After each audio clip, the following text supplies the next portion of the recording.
ਸਤਨਾਮ ਸ਼੍ਰੀ ਵਾਹਿਗੁਰੂ ਜੀ।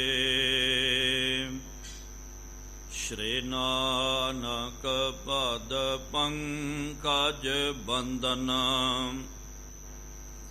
ਪਦ ਪੰਕਜ ਬੰਦਨ। ਸਿਮਰੋ ਅੰਗਦ ਦੁਖ ਨਿਕੰਦਨ,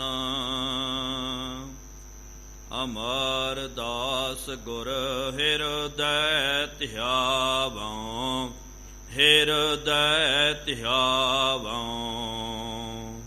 ਸ਼੍ਰੀ ਗੁਰ ਰਾਮਦਾਸ ਗੁਣ ਗਾਵਉ। ਸ਼੍ਰੀ ਅਰਜਨ ਬਿਘਨਨ ਕੇ ਨਾਸਕ, ਬਿਘਨਨ ਕੇ ਨਾਸਕ। ਹਰਿ ਗੋਬਿੰਦ ਸ਼ੁਭ ਸੁਮਤਿ ਪ੍ਰਕਾਸ਼ਕ। ਸ਼੍ਰੀ ਹਰਿ ਰਾਏ ਨਾਮੋ ਕਰ ਜੋਰੇ, ਨਾਮੋ ਕਰ ਜੋਰੇ। ਗੁਰ ਹਰਿ ਕ੍ਰਿਸ਼ਨ ਮਨਾਏ ਬਹੋਰੇ। ਤੇਗ ਬਹਾਦਰ ਪਰਮ ਕਿਰਪਾਲਾ, ਪਰਮ ਕਿਰਪਾਲਾ। ਸ਼੍ਰੀ ਗੁਰ ਗੋਬਿੰਦ ਸਿੰਘ ਵਿਸਾਲਾ, ਤਾਰੋਂ ਤਾਰਾ ਪਰ ਪੁਨ ਪੁਨ ਸੀਸਾ, ਪੁਨ ਪੁਨ ਸੀਸਾ। ਬੰਦੋਂ ਬਾਰ ਬਾਰ ਜਗਦੀਸ਼ਾ, ਜਿਸ ਮਹਿ ਅੰਮ੍ਰਿਤ ਗਿਆਨ ਹੈ, ਮਾਣਿਕ ਭਗਤ ਵੈਰਾਗਾ। ਸ਼੍ਰੀ ਗੁਰੂ ਗ੍ਰੰਥ ਸਾਹਿਬ ਉਦਾਧਾ, ਬੰਦੋਂ ਕਰ ਅਨੁਰਾਗ। ਏਕੰਕਾਰ ਸਤਿਗੁਰੂ ਤਹਿ ਪ੍ਰਸਾਦ ਸਚ ਹੋਏ। ਵਾਹਿਗੁਰੂ ਜੀ ਕੀ ਫਤਿਹ।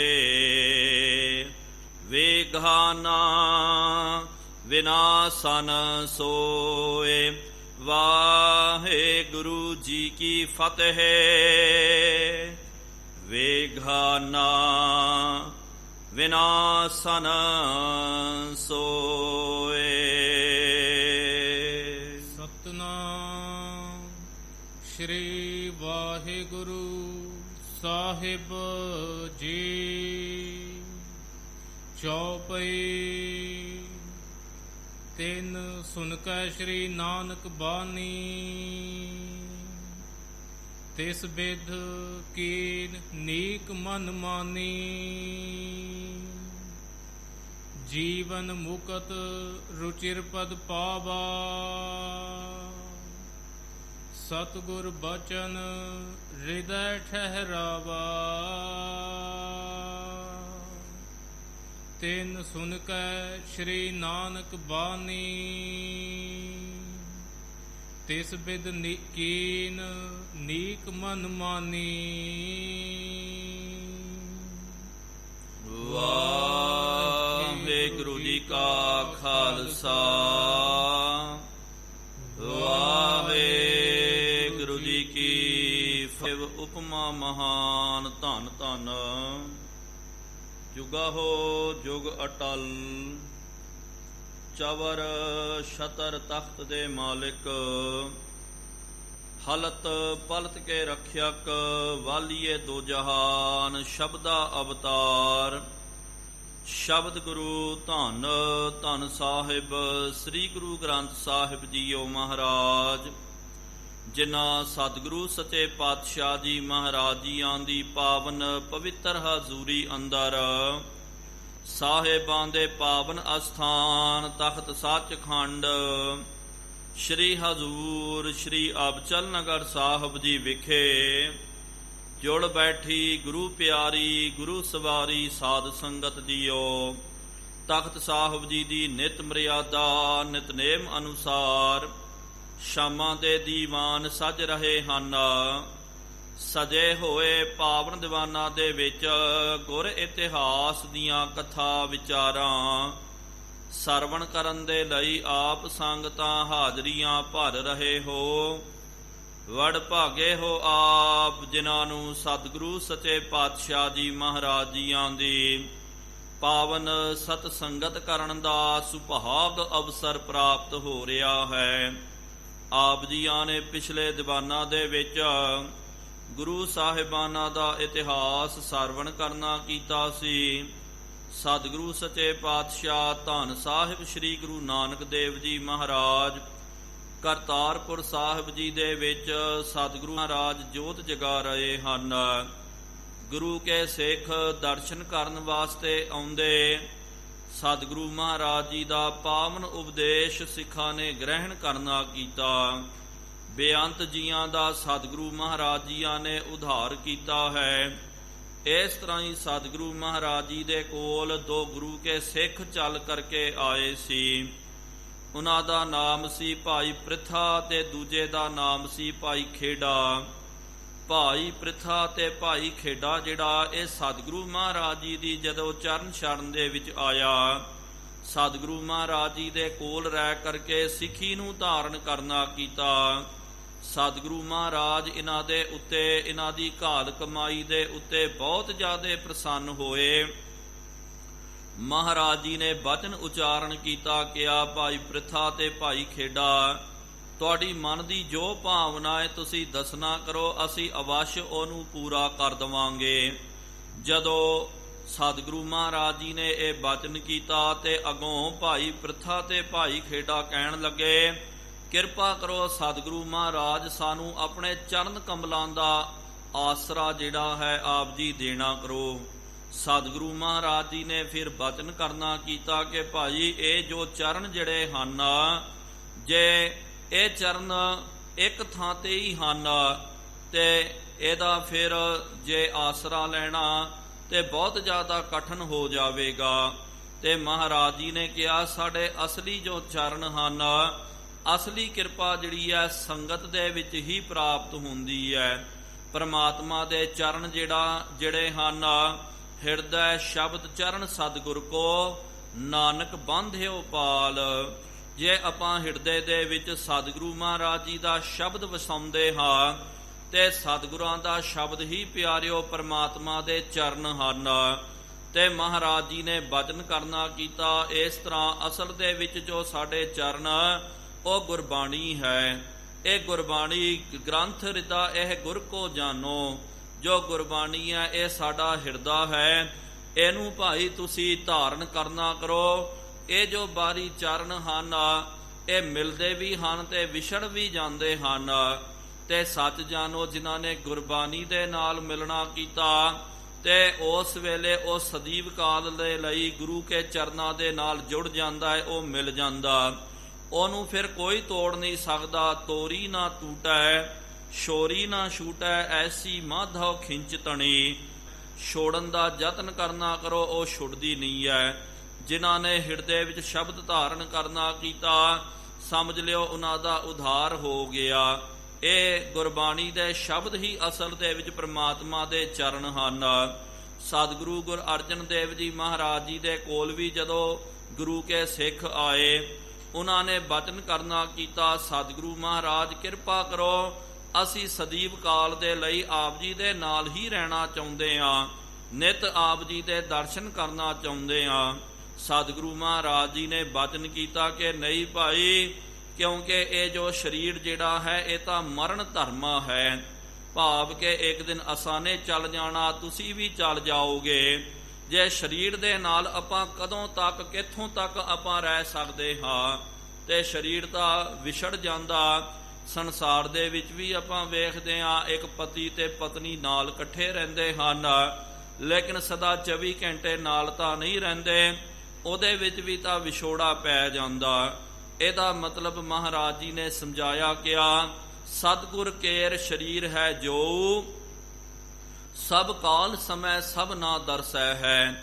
ਗ੍ਰੰਥ ਹਿਰਦਾ ਯਹ ਗੁਰ ਕੋ ਜਾਨੋ, ਊਤਮ ਹੈ ਸਭ ਕਾਲ ਰਹਿ ਹੈ।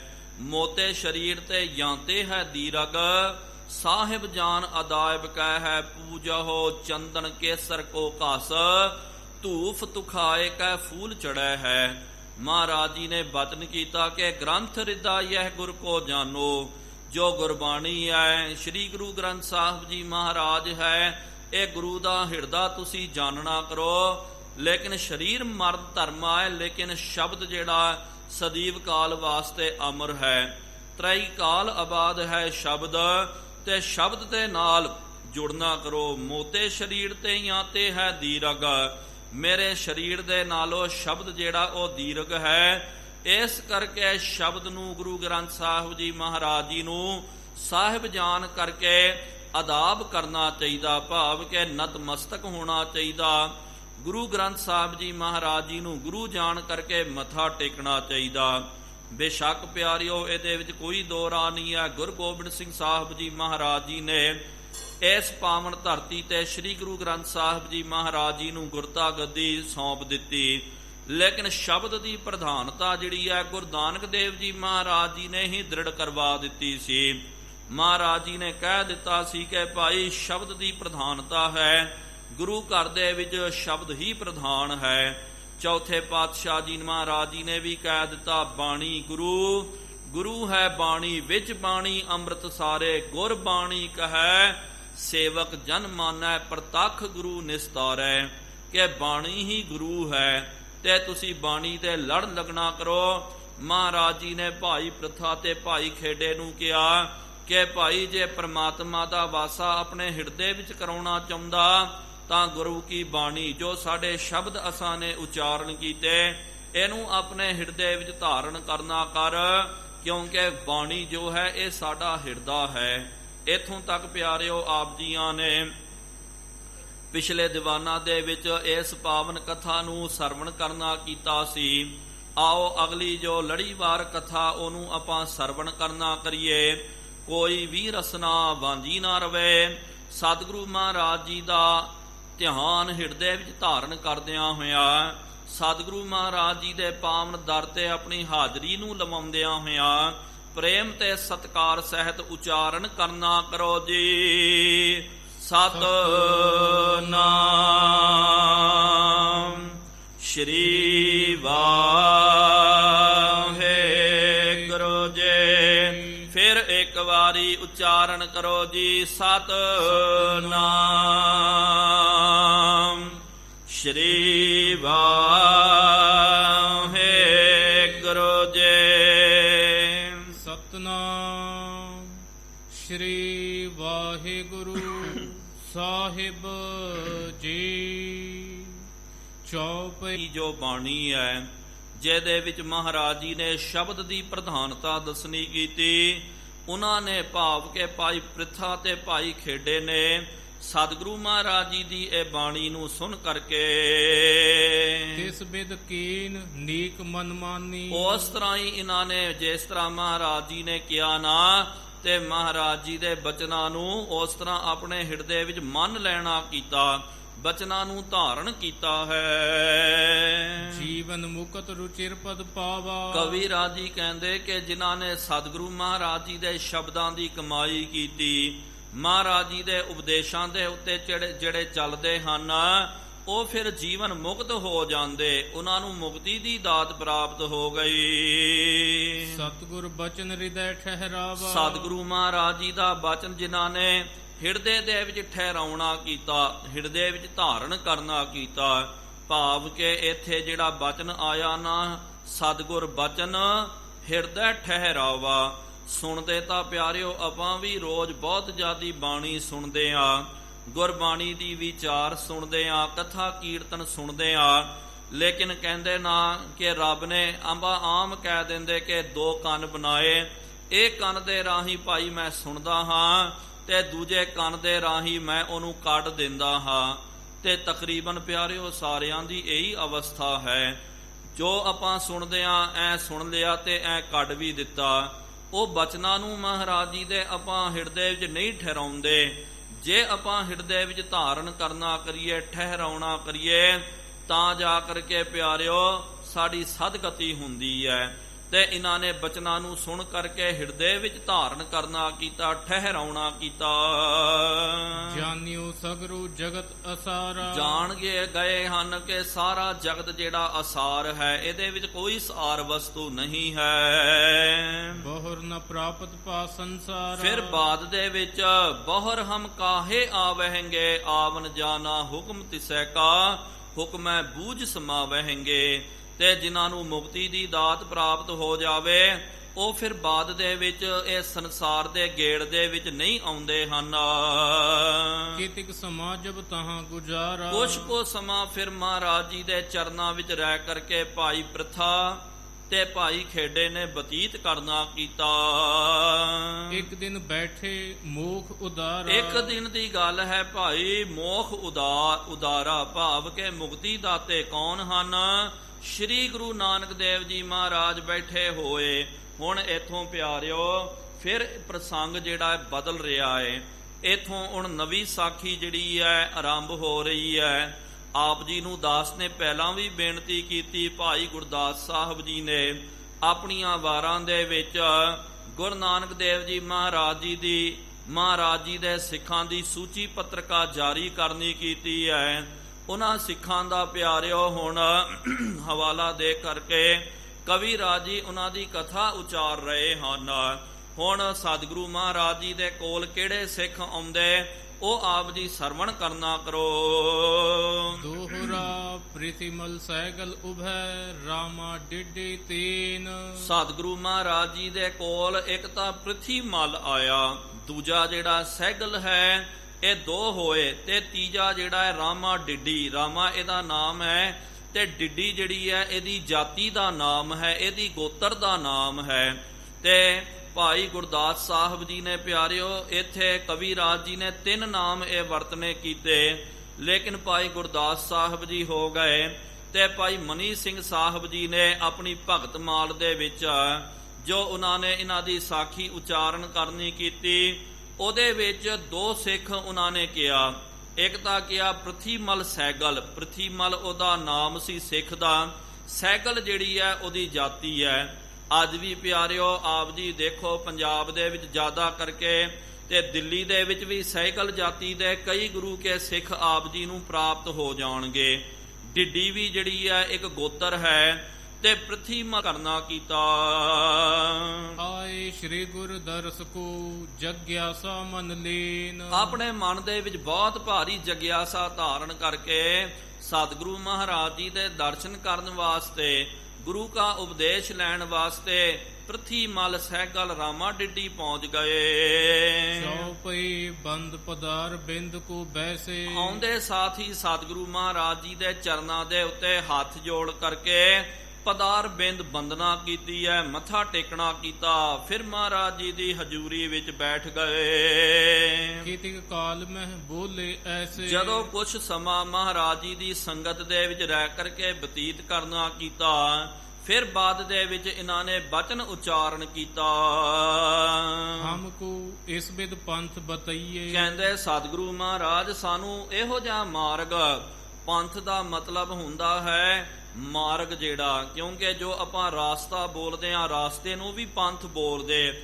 ਤੇ ਜਿੰਨੇ ਵੀ ਇਹ ਪੰਥ ਹਨ ਪਰਮਾਤਮਾ, ਜਿਸ ਤਰ੍ਹਾਂ ਕੋਈ ਮੰਜ਼ਲ ਦੇ ਉੱਤੇ ਪਹੁੰਚਣ ਦੇ ਵਾਸਤੇ ਪੰਥ ਹੁੰਦਾ ਹੈ। ਮਹਾਰਾਜ ਜੀ ਨੇ ਕਿਹਾ ਨਾ, ਪੰਥ ਨਿਹਾਰੈ ਕਾਮਣੀ ਲੋਚਨ ਭਰੀ ਲੈ ਉਸਾਸਾ। ਪੰਥ ਦਾ ਅਸਲ ਜੋ ਮਤਲਬ ਹੈ, ਅਸਲ ਇਹਦਾ ਅਰਥ ਹੈ ਰਾਸਤਾ। ਤੇ ਪ੍ਰਮਾਤਮਾ ਦੇ ਕੋਲ ਪਹੁੰਚਣ ਦਾ ਜਿਹੜਾ ਗਾਢੀ ਰਾਹ ਹੈ, ਉਹ ਜਿਹੜਾ ਮਾਰਗ ਹੈ ਮਹਾਰਾਜ, ਉਹ ਸਾਨੂੰ ਆਪ ਜੀ ਦੱਸਣਾ ਕਰੋ। ਹਰ ਕੇ ਸੰਤ ਬਤਾਵਹੁ ਮਾਰਗ, ਹਮ ਪੀਛੇ ਲਾਗ ਚਲੀ। ਕਿ ਐ ਸਤਿਗੁਰੂ ਮਹਾਰਾਜ ਉਹ ਪਰਮਾਤਮਾ ਤੱਕ ਅਪੜਨ ਦਾ ਰਾਸਤਾ ਜਿਹੜਾ ਹੈ ਸਾਨੂੰ ਦੱਸਣਾ ਕਰੋ। ਵਿਸ਼ਨ ਰੂਪ ਮੈਂ ਇੱਕ ਵੈ ਜਈਐ, ਕਹਿੰਦੇ ਵਿਸ਼ਨ ਰੂਪ ਜਿਹੜਾ ਹੈ ਸਤਿਗੁਰੂ ਮਹਾਰਾਜ ਜੀ ਨੇ ਗੁਰਬਾਣੀ ਦੇ ਵਿੱਚ ਵੀ ਕਿਹਾ ਕਿ ਵੱਵਾ ਵਾਰ ਵਾਰ ਬਿਸ਼ਨ ਸਮਾਰ, ਬਿਸ਼ਨ ਸਮਾਰ ਨਾ ਆਵੈ ਹਾਰ। ਕਿਉਂਕਿ ਪਿਆਰਿਓ ਇਹ ਜੋ ਨਾਮ ਹੈ ਗੁਰਬਾਣੀ ਦੇ ਵਿੱਚ ਸਤਿਗੁਰੂ ਮਹਾਰਾਜ ਜੀ ਨੇ ਵਰਣਨ ਕਰਨੇ ਕੀਤੇ। ਕਦੇ ਮਹਾਰਾਜ ਜੀ ਨੇ ਵਿਸ਼ਨੂੰ ਕਰਕੇ ਮਧਸੂਦਨ, ਮਾਧੋ, ਰਿਸ਼ੀਕੇਸ਼, ਗੋ ਰਾਮ ਨਾਮ ਦੇ ਬਹੁਤ ਸਾਰੇ ਲੋਕ, ਗੋਬਿੰਦ ਨਾਮ ਦੇ ਬਹੁਤ ਸਾਰੇ ਲੋਕ, ਹਰੀ ਨਾਮ ਦੇ, ਮਧਸੂਦਨ ਨਾਮ ਦੇ, ਗੋਵਿੰਦਾ ਨਾਮ ਦੇ ਬਹੁਤ ਸਾਰੇ ਲੋਕ ਹਨ, ਤੇ ਬਿਸ਼ਨ ਸਿੰਘ ਹੋ ਗਿਆ, ਬਿਸ਼ਨ ਆਦਿਕ ਬੜੇ ਨਾਮ ਹਨ। ਲੇਕਿਨ ਕਈ ਜਿਹੜੇ ਈਰਖਾ ਦੇ ਵਿੱਚ ਜੋ ਭਰੇ ਹੋਏ ਹਨ ਤੇ ਉਹਨਾਂ ਨੂੰ ਇਹੀ ਲੱਗਦਾ, ਉਹ ਇਹੀ ਸਿੱਧ ਕਰਦੇ ਕਿ ਲਓ ਜੀ ਮਹਾਰਾਜ ਜੀ ਨੇ ਵਿਸ਼ਨੂੰ ਦਾ ਨਾਮ ਲੈ ਲਿਆ ਜੀ। ਭਾਵ ਕਿ ਪਿਆਰਿਓ ਵਿਸ਼ਨੂੰ ਦਾ ਨਾਮ, ਵਿਸ਼ਨੂੰ ਕੌਣ ਹੈ?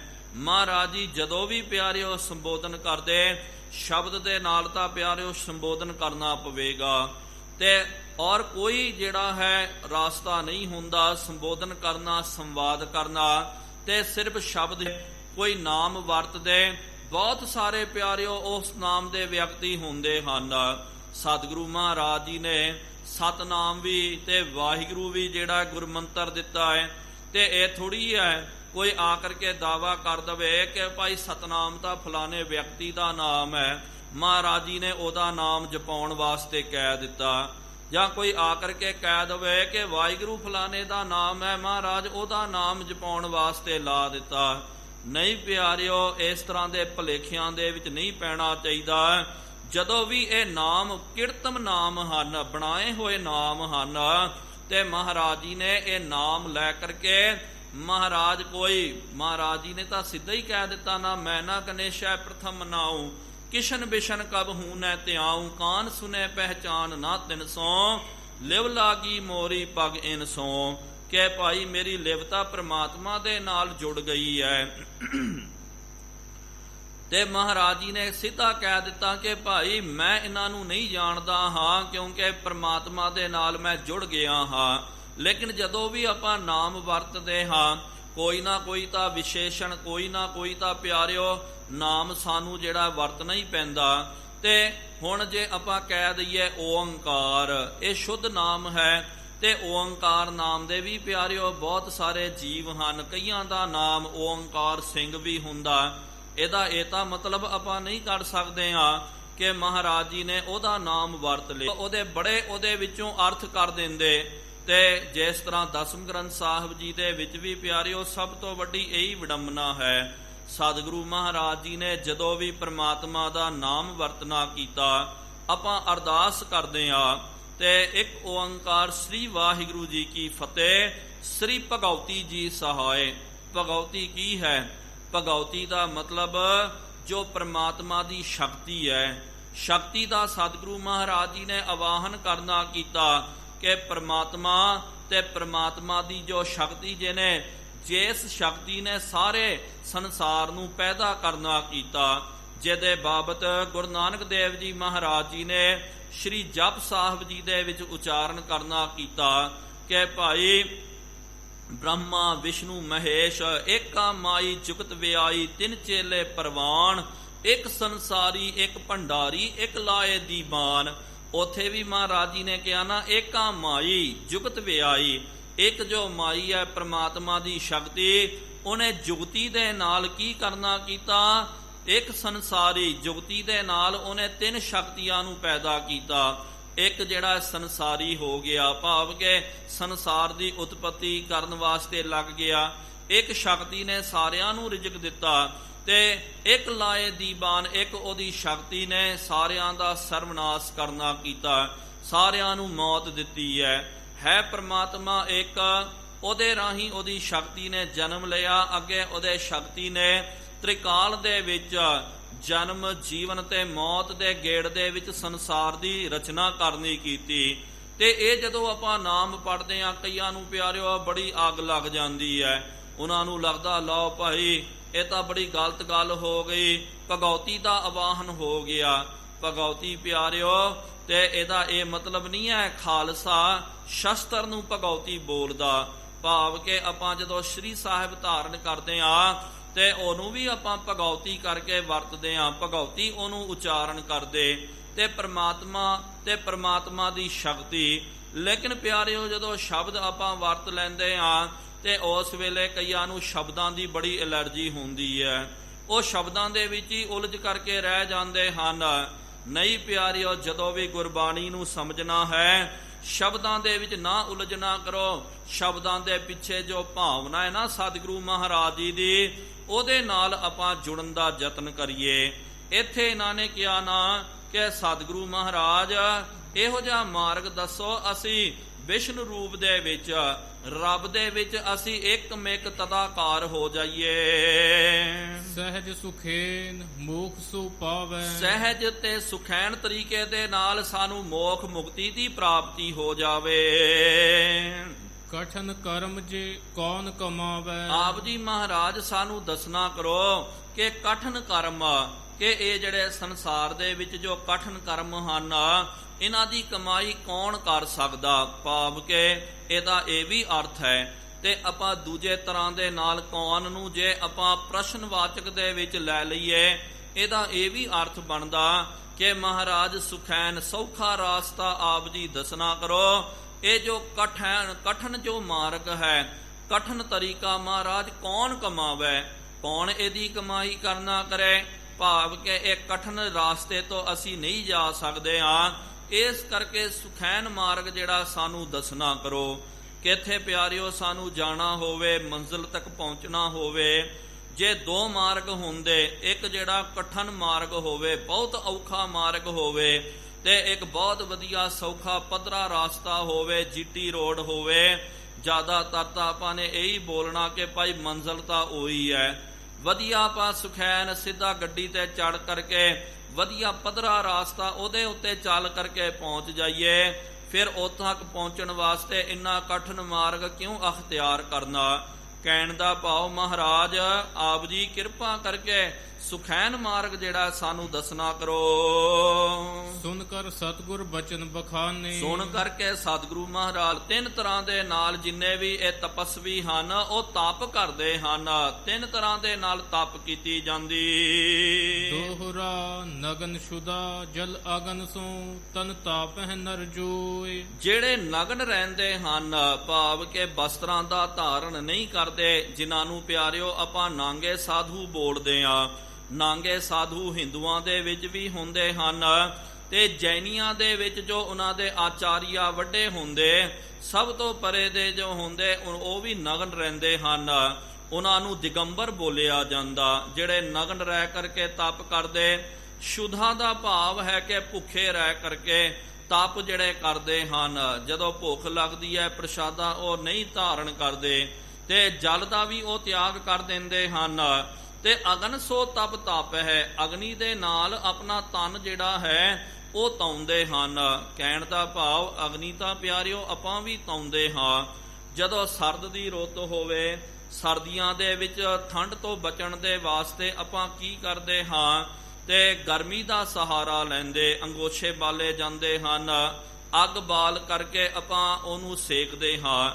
ਲੇਕਿਨ ਪਿਆਰਿਓ ਇਹ ਤਪ ਕਰਨ ਵਾਲੇ ਜਿਹੜੇ ਹਨ, ਕਠਨ ਤਪ ਕਰਨ ਵਾਲੇ, ਉਹ ਕੀ ਕਰਦੇ, ਸਰਦ ਦੀ ਰੁੱਤ ਦੇ ਵਿੱਚ ਜਿੱਥੇ ਬਰਫ਼ ਹੁੰਦਾ, ਜਿੱਥੇ ਬਰਫ਼ਬਾਰੀ ਹੁੰਦੀ ਹੈ, ਠੰਡੇ ਪਾਣੀ ਦੇ ਵਿੱਚ ਬਰਫ਼ ਦੇ ਵਿੱਚ ਜਾ ਕਰਕੇ ਬੈਠਣਾ, ਆਪਣੇ ਤਨ ਨੂੰ ਤਪਾਉਣਾ। ਤੇ ਫਿਰ ਜਦੋਂ ਅੱਤ ਦੀ ਗਰਮੀ ਹੁੰਦੀ ਹੈ, ਆਕਾਸ਼ ਤੋਂ ਜਦੋਂ ਅਗਨੀ ਦੀ ਵਰਸ਼ਾ ਹੁੰਦੀ ਹੈ, ਉਸ ਵੇਲੇ ਆਪਾਂ ਕੀ ਕਰਦੇ ਹਾਂ, ਗਰਮੀਆਂ ਦੀ ਰੁੱਤ ਦੇ ਵਿੱਚ ਦੇਖੋ, ਗਰਮੀਆਂ ਦੀ ਰੁੱਤ ਜਦੋਂ ਹਾਲੇ ਹੀ ਜਿਹੜੀ ਹੈ ਨਿਕਲ ਗਈ, ਹੁਣ ਵੀ ਥੋੜਾ ਬਹੁਤ ਚੱਲ ਰਿਹਾ। ਜੇ ਗਰਮੀ ਜੇ ਬਹੁਤ ਜ਼ਿਆਦਾ ਵੱਧ ਗਈ, ਆਪਾਂ ਪੱਖਾ ਲਾ ਦਿੰਦੇ ਆ, ਕੂਲਰ ਏਸੀ ਆਦਿਕ ਦਾ ਪ੍ਰਬੰਧ ਕਰ ਲੈਂਦੇ। ਕਿਉਂ, ਕਾਦੇ ਵਾਸਤੇ? ਕਿਉਂਕਿ ਭਾਈ ਅਸੀਂ ਗਰਮੀ ਤੋਂ ਬਚ ਜਾਈਏ।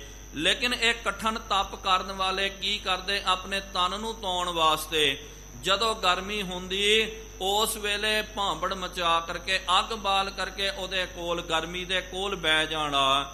ਇਹ ਇਹਨਾਂ ਦਾ ਤਪ ਕਰਨ ਦਾ ਤਰੀਕਾ ਹੁੰਦਾ ਹੈ, ਢੰਗ ਹੁੰਦਾ ਹੈ। ਕਹੈ ਤਾਮਸੀ ਤਪ ਇਹ ਕਰਨ ਕਠਨ ਹੈ ਸੋ। ਸਤਿਗੁਰੂ ਮਹਾਰਾਜ ਕਹਿਣ ਲੱਗੇ, ਭਾਈ ਇਹ ਜਿਹੜਾ ਤਪ ਹੈ ਇਹਨੂੰ ਤਾਮਸੀ ਤਪ ਬੋਲਦੇ ਹਨ। ਤਿੰਨ ਤਰ੍ਹਾਂ ਦਾ ਤਪ ਹੈ, ਇੱਕ ਤਾਮਸੀ ਤਪ, ਦੂਜਾ ਰਾਜਸੀ ਤਪ ਤੇ ਤੀਜਾ ਜਿਹੜਾ ਸ਼ਾਂਤ ਕੀ ਤਪ। ਇਹ ਜਿਹੜਾ ਤਾਮਸੀ ਤਪ ਹੈ, ਆਪਣੇ ਤਨ ਨੂੰ ਤਪਾਉਣਾ, ਮੌਸਮ ਦੇ ਅਨੁਕੂਲ ਨਹੀਂ, ਮੌਸਮ ਦੇ ਪ੍ਰਤੀਕੂਲ ਚੱਲਣਾ। ਜਦੋਂ ਠੰਡ ਪੈਂਦੀ ਹੈ ਉਸ ਵੇਲੇ ਠੰਡ ਦੇ ਵਿੱਚ ਰਹਿਣਾ, ਬਰਫ਼ ਦੇ ਵਿੱਚ ਰਹਿਣਾ। ਗਰਮੀਆਂ ਦੇ ਵਿੱਚ ਅੱਗ ਨੂੰ ਸੇਕਣਾ ਹੈ, ਭੁੱਖ ਲੱਗਦੀ ਹੈ ਪ੍ਰਸ਼ਾਦਾ ਨਹੀਂ ਛਕਣਾ, ਤ੍ਰੇਹ ਲੱਗਦੀ ਹੈ ਪਾਣੀ ਨਹੀਂ ਪੀਣਾ। ਇਹ ਜੋ ਤਪ ਹੈ ਕਠਨ ਤਪ, ਇਹਨੂੰ ਤਾਮਸੀ ਤਪ ਬੋਲਦੇ ਹਨ। ਚੌਪਈ ਜੇ ਯੁਤ ਕਾਮ ਸੇ ਰਿੱਧ ਸਿੱਧ ਪਾਵਹਿ। ਇਹ ਕਰਨ ਦੇ ਨਾਲ ਕੀ ਪ੍ਰਾਪਤ ਹੁੰਦਾ? ਜੋ ਮਨ ਦੀ ਕਾਮਨਾ ਜਿਹੜੀ ਹੈ ਕਠਨ ਤਪ ਦੇ ਨਾਲ ਕਾਮਨਾ ਪੂਰੀ ਹੋ ਜਾਂਦੀ ਹੈ, ਨਾਲ ਰਿੱਧੀਆਂ ਸਿੱਧੀਆਂ ਇਹਦੀ ਵੀ ਪ੍ਰਾਪਤੀ ਹੋ ਜਾਂਦੀ। ਕਈ ਜਿਹੜੇ ਹਨ ਰਿੱਧੀਆਂ ਸਿੱਧੀਆਂ ਦੇ ਮਾਲਕ ਹੁੰਦੇ, ਉਹ ਪਿਆਰਿਓ ਇਹ ਕਠਨ ਤਾਮਸੀ ਤਪ ਕਰਕੇ।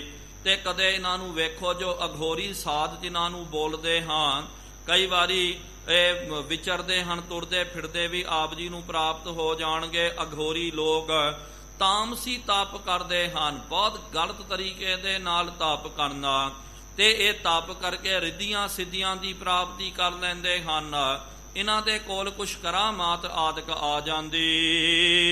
ਨਿਹਕਾਮੀ ਮਨ ਸੁਧ ਵਹਿ ਜਾਵਹਿ। ਤੇ ਜਿਹੜਾ ਨਿਹਕਾਮੀ ਹੁੰਦਾ ਨਾ, ਇਹ ਕਠਨ ਤਪ ਕਰਦਾ ਲੇਕਿਨ ਨਿਸ਼ਕਾਮਤਾ ਦੇ ਨਾਲ ਜਿਹੜਾ ਕਰੇ, ਉਹਦਾ ਮਨ ਅੰਤਹਿਕਰਨ ਜਿਹੜਾ ਸ਼ੁੱਧ ਹੋ ਜਾਂਦਾ।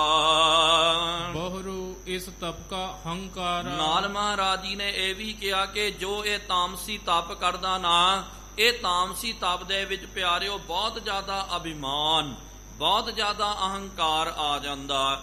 ਮਹਾਰਾਜ ਜੀ ਨੇ ਸੁਖਮਨੀ ਸਾਹਿਬ ਜੀ ਦੇ ਵਿੱਚ ਬਚਨ ਕੀਤਾ, ਕਿਹਾ ਮਹਾਰਾਜ ਜੀ ਨੇ ਕਿ ਅਨੇਕ ਤਪੱਸਿਆ ਬਹੁਤ ਜ਼ਿਆਦੀ ਇਹ ਤਪ ਤਾਂ ਕਰ ਲੈਂਦੇ, ਲੇਕਿਨ ਜਿੰਨਾ ਇਹ ਤਪ ਕਰਦੇ ਉਨਾ ਜਿਹੜਾ ਹੈ ਉਹਨਾਂ ਦੇ ਅੰਦਰ ਦਾ ਅਹੰਕਾਰ ਔਰ ਜ਼ਿਆਦਾ ਵੱਧ ਜਾਂਦਾ।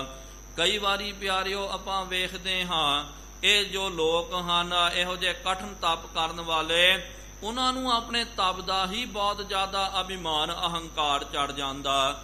ਇੰਨੇ ਇਹ ਅਹੰਕਾਰੀ ਬਣ ਜਾਂਦੇ, ਉਹ ਤਾਂ ਸਿੱਧਾ ਕਹਿ ਦਿੰਦੇ ਕਿ ਭਾਈ ਆਨ ਕੋ ਆਨਤ ਹੈ ਨਾ ਹੀਏ। ਦੂਜਿਆਂ ਨੂੰ ਤਾਂ ਆਪਣੇ ਹਿਰਦੇ ਵਿੱਚ ਹੀ ਨਹੀਂ ਲੈ ਕੇ ਆਉਂਦੇ, ਦੂਜਿਆਂ ਦੇ ਨਾਲ ਮਖੌਲ ਕਰਨਾ, ਟਿਚਰਾਂ ਕਰਨੀਆਂ, ਆਪਣੇ ਆਪ ਦਾ ਜਿਹੜਾ ਪ੍ਰਚਾਰ ਕਰਨਾ, ਇਹਦੇ ਵਿੱਚ ਬਹੁਤ ਜ਼ਿਆਦਾ ਇਹਦੇ ਨਾਲ ਹਾਨੀ ਪ੍ਰਾਪਤ ਹੁੰਦੀ ਹੈ। ਮਨ ਜਿਹੜਾ ਉਹ ਸ਼ਾਂਤ ਨਹੀਂ ਹੁੰਦਾ। ਜੇ ਮਨ ਸ਼ਾਂਤ ਵੀ ਹੋ ਜਾਵੇ ਤਾਂ ਅਹੰਕਾਰ ਦੇ ਨਾਲ ਭਰ ਜਾਂਦਾ ਹੈ। ਫੁਰ ਆਵਤ ਹੈ ਕੇਤਿਕ ਬਾਰਾ। ਕਈ ਵਾਰੀ ਇਹੋ ਜਿਹੇ ਤਾਮਸੀ ਤਪ ਕਰਨ ਵਾਲਿਆਂ ਨੂੰ ਅਹੰਕਾਰ ਬਾਰ-ਬਾਰ ਫੁਰ ਕੇ ਆਉਂਦਾ। ਤਾਂ ਹੀ ਤਾਂ ਇਹੋ ਜਿਹੇ ਤਾਮਸੀ ਤਪ ਕਰਨ ਵਾਲੇ ਇਹ ਲੋਕ ਭਲਾਈ ਨਹੀਂ ਕਰਦੇ। ਕੋਈ ਕਿਤੋਂ ਛੋਟੀ ਜੀ ਵੀ ਗਲਤੀ ਹੋ ਜਾਵੇ, ਤੁਰੰਤ ਸ਼ਰਾਬ ਦੇ ਮਾਰਦੇ ਹਨ, ਲੈ ਮਰ ਜਾ, ਖੱਪ ਜਾ, ਤੇਰਾ ਬੇੜਾ ਗਰਕ ਹੋ ਜਾਵੇਗਾ, ਇਸ ਤਰ੍ਹਾਂ ਉਸ ਤਰ੍ਹਾਂ ਇਹ ਸ਼ਰਾਪ ਆਦਿਕ ਦੇ ਦਿੰਦੇ, ਕਿਉਂਕਿ ਮਨ ਵਿੱਚ ਅਹੰਕਾਰ ਕ੍ਰੋਧ ਬਹੁਤ ਭਰਿਆ ਹੋਇਆ ਹੁੰਦਾ। ਤਾਂ ਤੇ ਰਜ ਸਤ ਤੁਮ ਤਪ ਕੀਜੈ। ਇਸ ਕਰਕੇ ਸਤਿਗੁਰੂ ਮਹਾਰਾਜ ਜੀ ਨੇ ਕਿਹਾ ਕਿ ਇਹ ਤਾਮਸੀ ਤਪ ਜਿਹੜਾ, ਇਹਦੇ ਪਾਸੇ ਭਾਈ ਪ੍ਰਿਥੀ ਮਲ ਸਹਿਗਲ ਤੇ ਰਾਮਾ ਡਿੱਡਾ, ਤੁਸੀਂ ਇਸ ਪਾਸੇ ਨਾ ਜਾਣਾ ਕਰੋ, ਤੁਸੀਂ ਰਾਜਸੀ ਤੇ ਸਾਤਕੀ ਤਪ ਕਰਨਾ ਕਰੋ। ਹੋਏ ਕਲਿਆਣ ਤਾਪ ਤ੍ਰੈ ਛੀਜੈ। ਇਹਦੇ ਨਾਲ ਕੀ ਹੁੰਦਾ? ਤੁਹਾਡੀ ਕਲਿਆਣ ਹੋ ਜਾਵੇਗੀ ਤੇ ਤਿੰਨੇ ਤਾਪ ਤੇਰੇ ਤੁਹਾਡੇ ਜਿਹੜੇ ਹਨ, ਤੀਨੇ ਤਾਪ ਨਿਵਾਰਨ ਹਾਰਾ, ਦੁਖ ਹੰਤਾ ਸੁਖ ਰਾਸ, ਤਾਂ ਕੋ ਬਿਘਨ ਨਾ ਕੋ ਲਾਗੈ, ਜਾਂ ਕੀ ਪ੍ਰਭ ਆਗੈ ਅਰਦਾਸ। ਤੁਹਾਡੇ ਤਿੰਨ ਤਾਪ ਜਿਹੜੇ ਇਹ ਨਿਵਰਤ ਹੋ ਜਾਣਗੇ। ਕਹੈ ਸੋ ਰਜ ਸਤ ਲਖੈ ਨ ਕੂ। ਸਤਿਗੁਰੂ ਸੱਚੇ ਪਾਤਸ਼ਾਹ ਜੀ ਮਹਾਰਾਜ ਜੀ ਨੇ ਬਚਨ ਕਰਨਾ ਕੀਤਾ ਕਿ ਇਹ ਜੋ ਰਜ ਤੇ ਸਤ, ਇਹ ਕੋਈ ਜਾਣ ਵੀ ਨਹੀਂ ਸਕਦਾ। ਭੇਦ ਬਤਾਵੋ ਜਾਣਹਿ ਸੋ। ਇਹ ਅੱਗੋਂ ਕਹਿੰਦੇ ਹਨ ਪ੍ਰਿਥੀ ਮਲ ਸਹਿਗਲ ਤੇ ਰਾਮਾ ਡਿੱਡੀ। ਇਹਨਾਂ ਨੇ ਕਿਹਾ ਸਤਿਗੁਰੂ ਮਹਾਰਾਜ ਆਪ ਜੀ ਨੇ ਤਾਂ ਕਹਿ ਦਿੱਤਾ ਰਜ ਸਤ ਤਪ ਕਰਨਾ ਕਰੋ, ਲੇਕਿਨ ਮਹਾਰਾਜ ਇਹ ਰਜ ਸਤ ਤਪ ਕੀ ਹੁੰਦਾ? ਆਪ ਜੀ ਨੇ ਤਾਂ ਤਮੋ ਗੁਣੀ ਤਪ ਦੇ ਬਾਬਤ ਤਾਂ ਕਹਿ ਦਿੱਤਾ, ਲੇਕਿਨ ਰਜ ਸਤ ਤਪ ਜਿਹੜਾ, ਇਹਦੇ ਬਾਬਤ ਵੀ ਆਪ ਜੀ ਦੱਸਣਾ ਕਰੋ, ਤਾਂ ਸਾਨੂੰ ਪਤਾ ਲੱਗੇਗਾ ਕਿ ਇਹ ਤਪ ਕਿਸ ਤਰ੍ਹਾਂ ਦਾ ਹੁੰਦਾ, ਕਿਸ ਤਰ੍ਹਾਂ ਇਹ ਤਪ ਨੂੰ ਕਰਨਾ ਹੈ। ਦੋਹਰਾ ਰਜੋ ਗੁਣੀ ਤਪ ਸ਼ਾਂਤ ਕੀ, ਭਗਤ ਕਹਿਤ ਹੈ ਕਾਹੇ। ਸਤਿਗੁਰੂ ਮਹਾਰਾਜ ਜੀ ਨੂੰ ਇਹ ਪੁੱਛਦੇ ਹਨ, ਰਜੋ ਗੁਣੀ ਤਪ ਤੇ ਸ਼ਾਂਤ ਕੀ ਤਪ, ਭਗਤੀ ਜਿਹੜੀ ਹੈ ਇਹ ਕਿਹਨੂੰ ਕਹਿੰਦੇ ਹਨ, ਇਹ ਕਿਸ ਤਰ੍ਹਾਂ ਕਰੀਦੀ ਹੈ। ਕਰੁਣਾ ਕਰ ਇਹ ਭੇਦ ਜੇ, ਸਰਬ ਕਹਉ ਹਮ ਪਾਹੇ। ਕਿਰਪਾ ਕਰੋ ਸਤਿਗੁਰੂ ਮਹਾਰਾਜ, ਇਹਦਾ ਭੇਦ ਜਿਹੜਾ ਹੈ ਸਾਡੇ ਪ੍ਰਤੀ ਸਪਸ਼ਟ ਕਰਨਾ ਕਰੋ, ਸਾਨੂੰ ਵੀ ਪਤਾ ਚੱਲ ਜਾਵੇ ਕਿ ਰਜੋ ਗੁਣੀ ਸਤੋ ਗੁਣੀ ਤਪ ਭਗਤੀ ਕਿਸ ਤਰ੍ਹਾਂ ਕਰੀਦੀ ਹੈ। ਚੌਪਈ ਸੁਨ ਸ੍ਰੀ ਮੁਖ ਸੋਂ ਬਚਨ ਉਚਾਰੇ। ਸਤਿਗੁਰੂ ਮਹਾਰਾਜ ਜੀ ਨੇ ਇਹ ਬਚਨ ਸੁਣ ਕਰਕੇ ਆਪਣੇ ਮੁਖਾਰ ਬਿੰਦ ਦੇ ਰਾਹੀਂ ਬਚਨ ਉਚਾਰਨ ਕੀਤਾ। ਪਰ ਤੇ ਪੇਖਨ ਨੈਣ ਹਟਕਾਰੇ। ਸਤਿਗੁਰੂ ਮਹਾਰਾਜ ਜੀ ਕਹਿੰਦੇ ਹਨ, ਪਰ ਤੇਰੇ ਰੂਪ ਨਾ ਪੇਖੈ ਨੈਣ ਨੇਤਰ, ਸਾਧ ਕੀ ਟਹਿਲ ਸੰਤ ਸੰਗ ਹੇਤ, ਕਰਨ ਨਾ ਸੁਨੈ ਕਾਹੂ ਕੋਈ ਨਿੰਦਾ, ਸਭ ਤੇ ਜਾਣੈ ਆਪਸ ਕਉ ਮੰਦਾ, ਗੁਰ ਪ੍ਰਸਾਦ ਬਿਖਿਆ ਪਰ ਹਰੈ, ਮਨ ਕੀ ਬਾਸਨਾ ਮਨ ਤੇ ਟਰੈ, ਇੰਦਰੀ ਜਿਤ ਪੰਚ ਦੋਖ ਤੇ ਰਹਿਤ, ਨਾਨਕ ਕੋਟ ਮਧੇ ਕੋ ਐਸਾ ਆਪਰਸ। ਮਹਾਰਾਜ ਜੀ ਨੇ ਜੋ ਸੁਖਮਨੀ ਸਾਹਿਬ ਜੀ ਦੇ ਵਿੱਚ ਬਚਨ ਉਚਾਰਨ ਕਰਨਾ ਕੀਤਾ, ਆਪਰਸ ਜਿਹੜੇ ਲੋਕ ਹੁੰਦੇ ਹਨ ਉਹਨਾਂ ਦੇ ਪ੍ਰਤੀ ਜੋ ਮਹਾਰਾਜ ਜੀ ਨੇ ਕਿਹਾ, ਤੇ ਹੁਣ ਇੱਥੇ ਗੁਰੂ ਨਾਨਕ ਦੇਵ ਜੀ ਮਹਾਰਾਜ ਜੋ ਰਾਜਸੀ ਤਪ ਜਿਹੜਾ ਹੈ ਉਹਦੇ ਬਾਬਤ ਕਹਿੰਦੇ ਹਨ, ਪਰ ਤ੍ਰਿਯ ਪਿਖ ਨੈਣ ਹਟਕਾਰੈ। ਜਦੋਂ ਨੈਣ ਸਾਡੇ ਪਰਾਏ ਤਨ ਦੇ ਵੱਲ ਝਾਤ ਮਾਰਦੇ ਹਨ, ਪਰਾਏ ਤਨ ਨੂੰ ਵੇਖਦੇ ਤੇ ਆਪਣੇ ਕੰਨਾਂ ਨੂੰ ਕਾਹਦਾ ਆਹਾਰ, ਜਾਂ ਤਾਂ ਪਿਆਰਿਓ ਨਿੰਦਿਆ ਆਪਾਂ ਸੁਣਦੇ ਹਾਂ, ਜਾਂ ਤਾਂ ਆਪਣੀ ਉਸਤਤ। ਆਪਾਂ ਕਿਸ ਤਰ੍ਹਾਂ ਦੂਜਿਆਂ ਦੀ ਨਿੰਦਾ ਤੇ ਆਪਣੀ ਉਸਤਤ ਜਿਹੜੀ ਹੈ ਬੰਦਾ ਸੁਣਨਾ ਬਹੁਤ ਜ਼ਿਆਦਾ ਪਸੰਦ ਕਰਦਾ, ਤੇ ਜਿਹੜਾ ਇਹੋ ਜਿਹਾ ਕੰਮ ਕਰੇ ਨਾ ਆਪਾਂ ਨੂੰ ਵੀ ਲੱਗਦਾ ਯਾਰ ਆ ਫਲਾਣਾ ਬੰਦਾ ਤਾਂ ਬਹੁਤ ਵਧੀਆ ਹੈ, ਦੇਖੋ ਕਿਸ ਤਰ੍ਹਾਂ ਮੇਰੀ ਉਸਤਤ ਕਰਦਾ ਤੇ ਕਿਸ ਤਰ੍ਹਾਂ ਇਹ ਦੂਜਿਆਂ ਦੀ ਨਿੰਦਿਆ ਕਰਦਾ। ਇਹੋ ਜਿਹੇ ਬੰਦੇ ਜਿਹੜੇ ਹਨ ਦੂਜਿਆਂ ਦੀ ਨਿੰਦਿਆ ਕਰਨੀ ਹੈ, ਇਹਨੂੰ ਤਾਂ ਪਿਆਰਿਓ ਅਸਲ ਜੋ ਇਹੋ ਜਿਹਾ ਕੰਮ ਕਰਦੇ ਉਹਨਾਂ ਨੂੰ ਚਾਪਲੂਸ ਬੋਲਦੇ ਆ, ਚਾਪਲੂਸੀ ਕਰਨੀ ਹੈ। ਇਹੀ ਲੋਕ ਕੀ ਕਰਦੇ ਹਨ, ਇਹ ਚਾਪਲੂਸੀ ਕਰਕੇ ਆਪਣਾ ਕੰਮ ਸਵਾਰ ਲੈਂਦੇ। ਕੀ ਕਰਨਾ ਹੁੰਦਾ ਇਹਨਾਂ ਨੂੰ, ਤੇ ਜਿਹੜਾ ਬੰਦਾ ਹੈ ਉਹਨੂੰ ਦੂਜੇ ਦੀ ਨਿੰਦਿਆ, ਜਿਹਦੇ ਨਾਲ ਉਹਦੀ ਨਹੀਂ ਬਣਦੀ ਹੈ ਉਹਦੀ ਜਾ ਕਰਕੇ ਨਿੰਦਿਆ ਕਰ ਦਿਓ, ਲਓ ਜੀ ਫਲਾਣਾ ਤਾਂ ਬੜਾ ਬੇਵਕੂਫ ਹੈ, ਇਹ ਤਾਂ ਇਸ ਤਰ੍ਹਾਂ ਉਸ ਤਰ੍ਹਾਂ, ਅਗਲਾ ਬੜਾ ਪ੍ਰਸੰਨ ਹੋ ਜਾਂਦਾ।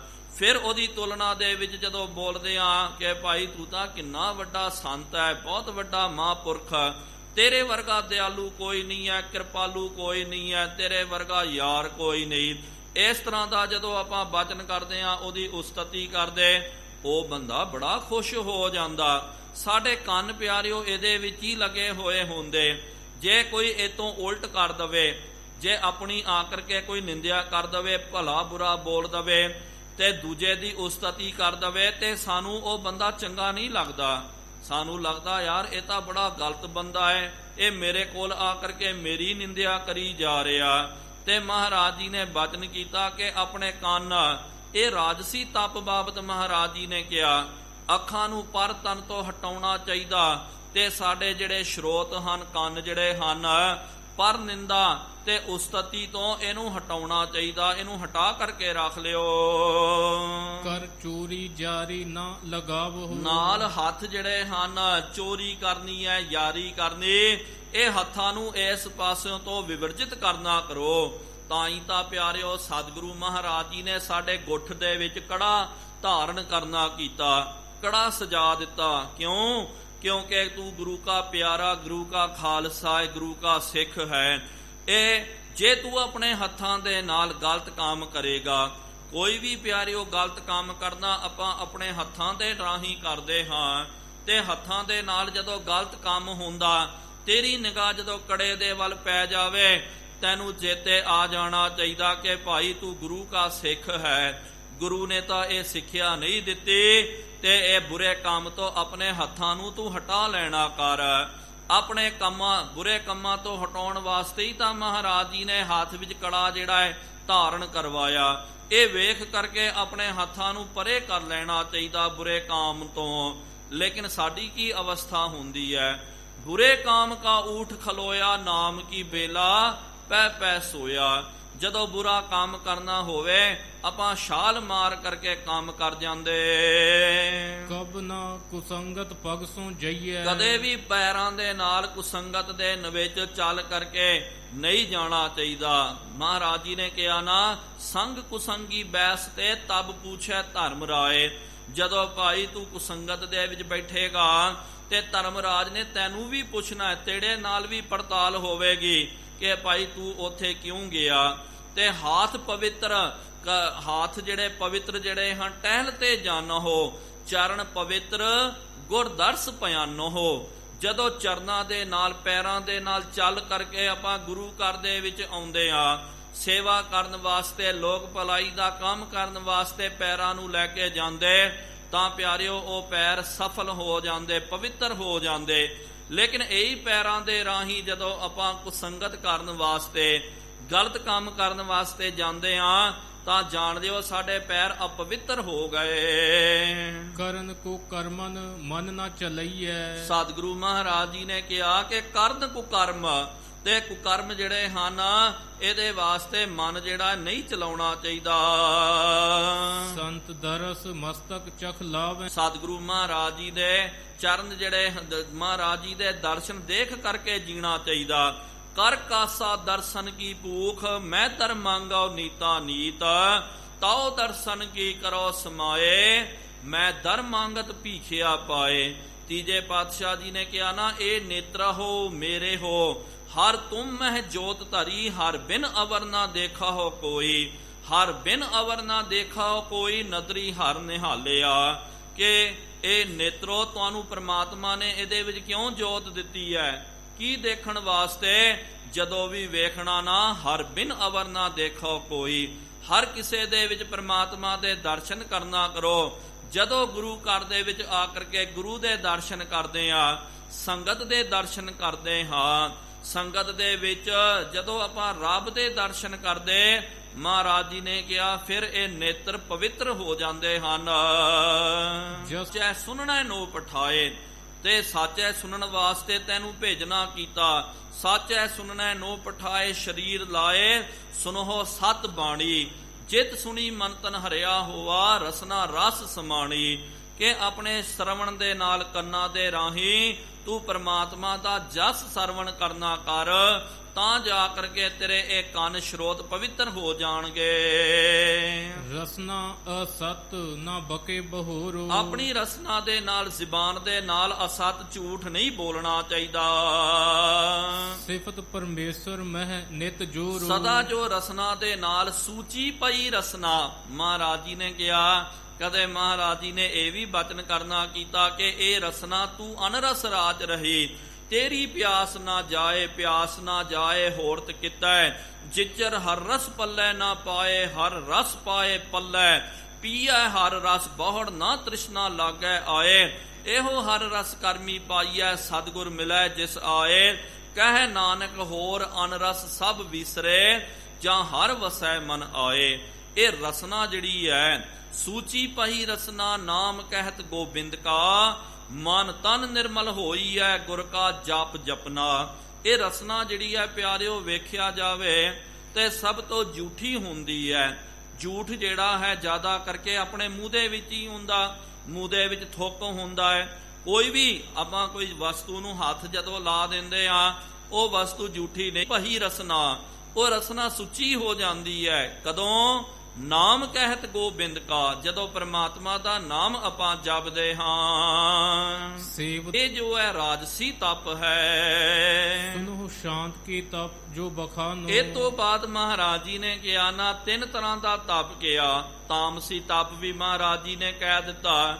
ਹੁਣ ਰਾਜਸੀ ਤਪ ਵੀ ਦਾ ਵੀ ਮਹਾਰਾਜ ਜੀ ਨੇ ਵਰਣਨ ਕਰ ਲਿਆ। ਹੁਣ ਤੀਜਾ ਜਿਹੜਾ ਹੈ ਸਭ ਤੋਂ ਸ੍ਰੇਸ਼ਟ, ਉਹ ਹੈ ਪਿਆਰਿਓ ਸ਼ਾਂਤ ਕੀ ਤਪ। ਉਹਦੇ ਬਾਬਤ ਮਹਾਰਾਜ ਜੀ ਉਚਾਰਨ ਕਰ ਰਹੇ ਹਨ। ਨਾਮ ਗੁਰੂ ਬਾਣੀ ਜਿਸ ਕਾਲ। ਸਤਿਗੁਰੂ ਮਹਾਰਾਜ ਜੀ ਕਹਿੰਦੇ, ਜਦੋਂ ਪ੍ਰਮਾਤਮਾ ਦਾ ਨਾਮ ਜਾਂ ਗੁਰੂ ਕੀ ਬਾਣੀ ਜਿਹੜੀ ਹੈ, ਸੁਨਤ ਪੜ੍ਹਤ ਨਰ ਆਲਸ ਟਾਲ। ਜਦੋਂ ਆਪਾਂ ਪੜ੍ਹਦੇ ਆਂ, ਸੁਣਦੇ ਆਂ, ਤੇ ਉਸ ਵੇਲੇ ਆਲਸ ਦਾ ਤਿਆਗ ਕਰਨਾ ਚਾਹੀਦਾ। ਉਦਮ ਕਰੇਂਦਿਆਂ ਜੀਵ ਤੂੰ, ਕਮਾਵਦਿਆਂ ਸੁਖ ਪੁੰਚ, ਧਿਆਇਂਦਿਆਂ ਤੂੰ ਪ੍ਰਭੂ ਮਿਲ, ਨਾਨਕ ਉਤਰੀ ਚਿੰਤ। ਮਹਾਰਾਜ ਜੀ ਨੇ ਕਿਹਾ ਇਹ ਉਦਮ ਕਰਨਾ ਚਾਹੀਦਾ, ਤਾਂ ਹੀ ਤੈਨੂੰ ਸੁਖ ਦੀ ਪ੍ਰਾਪਤੀ ਹੁੰਦੀ ਹੈ। ਲੇਕਿਨ ਪਿਆਰਿਓ, ਹੁੰਦਾ ਇਸ ਤੋਂ ਬਿਲਕੁਲ ਉਲਟ ਹੈ, ਬਿਲਕੁਲ ਵਿਪਰੀਤ ਹੁੰਦਾ। ਉਸ ਵੇਲੇ ਤਾਂ ਸਾਨੂੰ ਜੂਝਣਾ ਪੈਂਦਾ ਹੈ ਆਪਣੇ ਮਨ ਦੇ ਨਾਲ, ਆਲਸ ਦੇ ਨਾਲ, ਕਿਉਂਕਿ ਕਈ ਵਾਰੀ ਹਰ ਕਿਸੇ ਦੀ ਇਹ ਸ਼ਿਕਾਇਤ ਹੁੰਦੀ ਹੈ। ਇਹ ਹੁੰਦਾ ਜ਼ਰੂਰ ਹੁੰਦਾ, ਜਦੋਂ ਆਪਾਂ ਨਾਮ ਜਪਦੇ ਹਾਂ। ਕਈ ਵਾਰੀ ਆਪ ਨੇ ਵੀ ਧਿਆਨ ਦਿੱਤਾ ਹੋਵੇਗਾ, ਉਂਝ ਤਾਂ ਬੰਦੇ ਨੂੰ ਆਲਸ ਨਹੀਂ ਆਉਂਦਾ, ਕੋਈ ਨੀਂਦ ਨਹੀਂ ਆਉਂਦੀ ਆ, ਦੂਰ ਦੂਰ ਤੱਕ ਨੀਂਦ ਦਾ ਨਾਮੋ ਨਿਸ਼ਾਨ ਨਹੀਂ ਹੁੰਦਾ। ਲੇਕਿਨ ਜਦੋਂ ਆਪਾਂ ਨਾਮ ਜਪਦੇ ਹਾਂ ਜਾਂ ਧਿਆਨ ਦੇ ਨਾਲ ਗੁਰਬਾਣੀ ਨੂੰ ਸੁਣਦੇ, ਉਸੇ ਵੇਲੇ ਪਿਆਰਿਓ ਆਲਸ ਆ ਕਰਕੇ ਸਾਨੂੰ ਚਿਮੜ ਜਾਂਦਾ, ਸਾਨੂੰ ਆ ਕਰਕੇ ਘੇਰ ਲੈਂਦਾ। ਇਹਦਾ ਕੀ ਕਾਰਨ ਹੈ? ਇਹਦਾ ਪਿਆਰਿਓ ਉਹਦੇ ਅੱਗੇ ਟੈਲੀਵਿਜ਼ਨ ਲਾ ਦਿਓ, ਮੋਬਾਈਲ ਆਦਿਕ ਲਾ ਲਿਓ, ਚੰਚਲ ਲੱਚਰ ਗੀਤ ਲਾ ਲਿਓ ਤੇ ਬੰਦੇ ਦੀ ਨੀਂਦ ਉੜ ਜਾਵੇਗੀ। ਉਹਦੇ ਵਿੱਚ ਚੰਚਲਤਾ ਹੀ ਹੁੰਦੀ ਹੈ। ਮਨ ਜਿਹੜਾ ਹੈ, ਮਨ ਨੂੰ ਉੱਥੇ ਚੰਚਲ ਕਰਨ ਦੇ ਸਾਧਨ ਦੱਸੇ ਜਾਂਦੇ ਹਨ। ਮਨ ਚੰਚਲ ਹੋ ਜਾਂਦਾ। ਅਸਲ ਦੇ ਵਿੱਚ ਜਦੋਂ ਮਨ ਸ਼ਾਂਤ ਹੁੰਦਾ ਤਾਂ ਪਿਆਰਿਓ ਨੀਂਦ ਜਿਹੜੀ ਹੈ ਬੰਦੇ ਨੂੰ ਛੇਤੀ ਆ ਜਾਂਦੀ। ਕਈ ਵਾਰੀ ਜਦੋਂ ਆਪਾਂ ਮਨ ਕਰਕੇ ਬਹੁਤ ਜ਼ਿਆਦਾ ਪਰੇਸ਼ਾਨ ਹੁੰਦੇ ਤੇ ਮਨ ਦੀ ਪਰੇਸ਼ਾਨੀ ਜਿਹੜੀ ਹੈ ਨੀਂਦ ਨੂੰ ਆ ਕਰਕੇ ਜਕੜ ਲੈਂਦੀ, ਤੇ ਜਿਹੜੇ ਮਨ ਕਰਕੇ ਮਨੋਰੋਗੀ ਹੁੰਦੇ ਉਹਨਾਂ ਨੂੰ ਚੰਗੀ ਤਰ੍ਹਾਂ ਨੀਂਦ ਨਹੀਂ ਆਉਂਦੀ।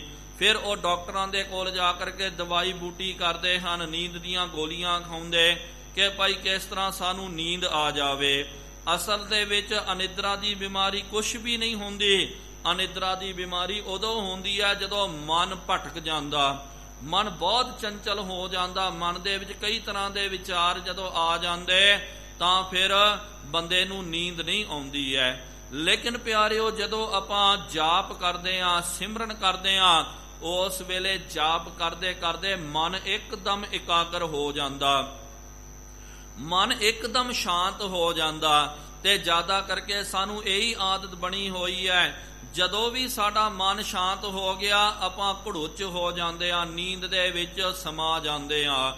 ਇਹ ਪਿਆਰਿਓ ਬਹੁਤ, ਜਦੋਂ ਨੀਂਦ ਵੀ ਆਵੇ ਨਾ, ਇਹਦਾ ਇਹੀ ਮਤਲਬ ਹੈ ਕਿ ਮਨ ਤੁਹਾਡਾ ਜਿਹੜਾ ਟਿਕਣਾ ਸ਼ੁਰੂ ਹੋ ਗਿਆ।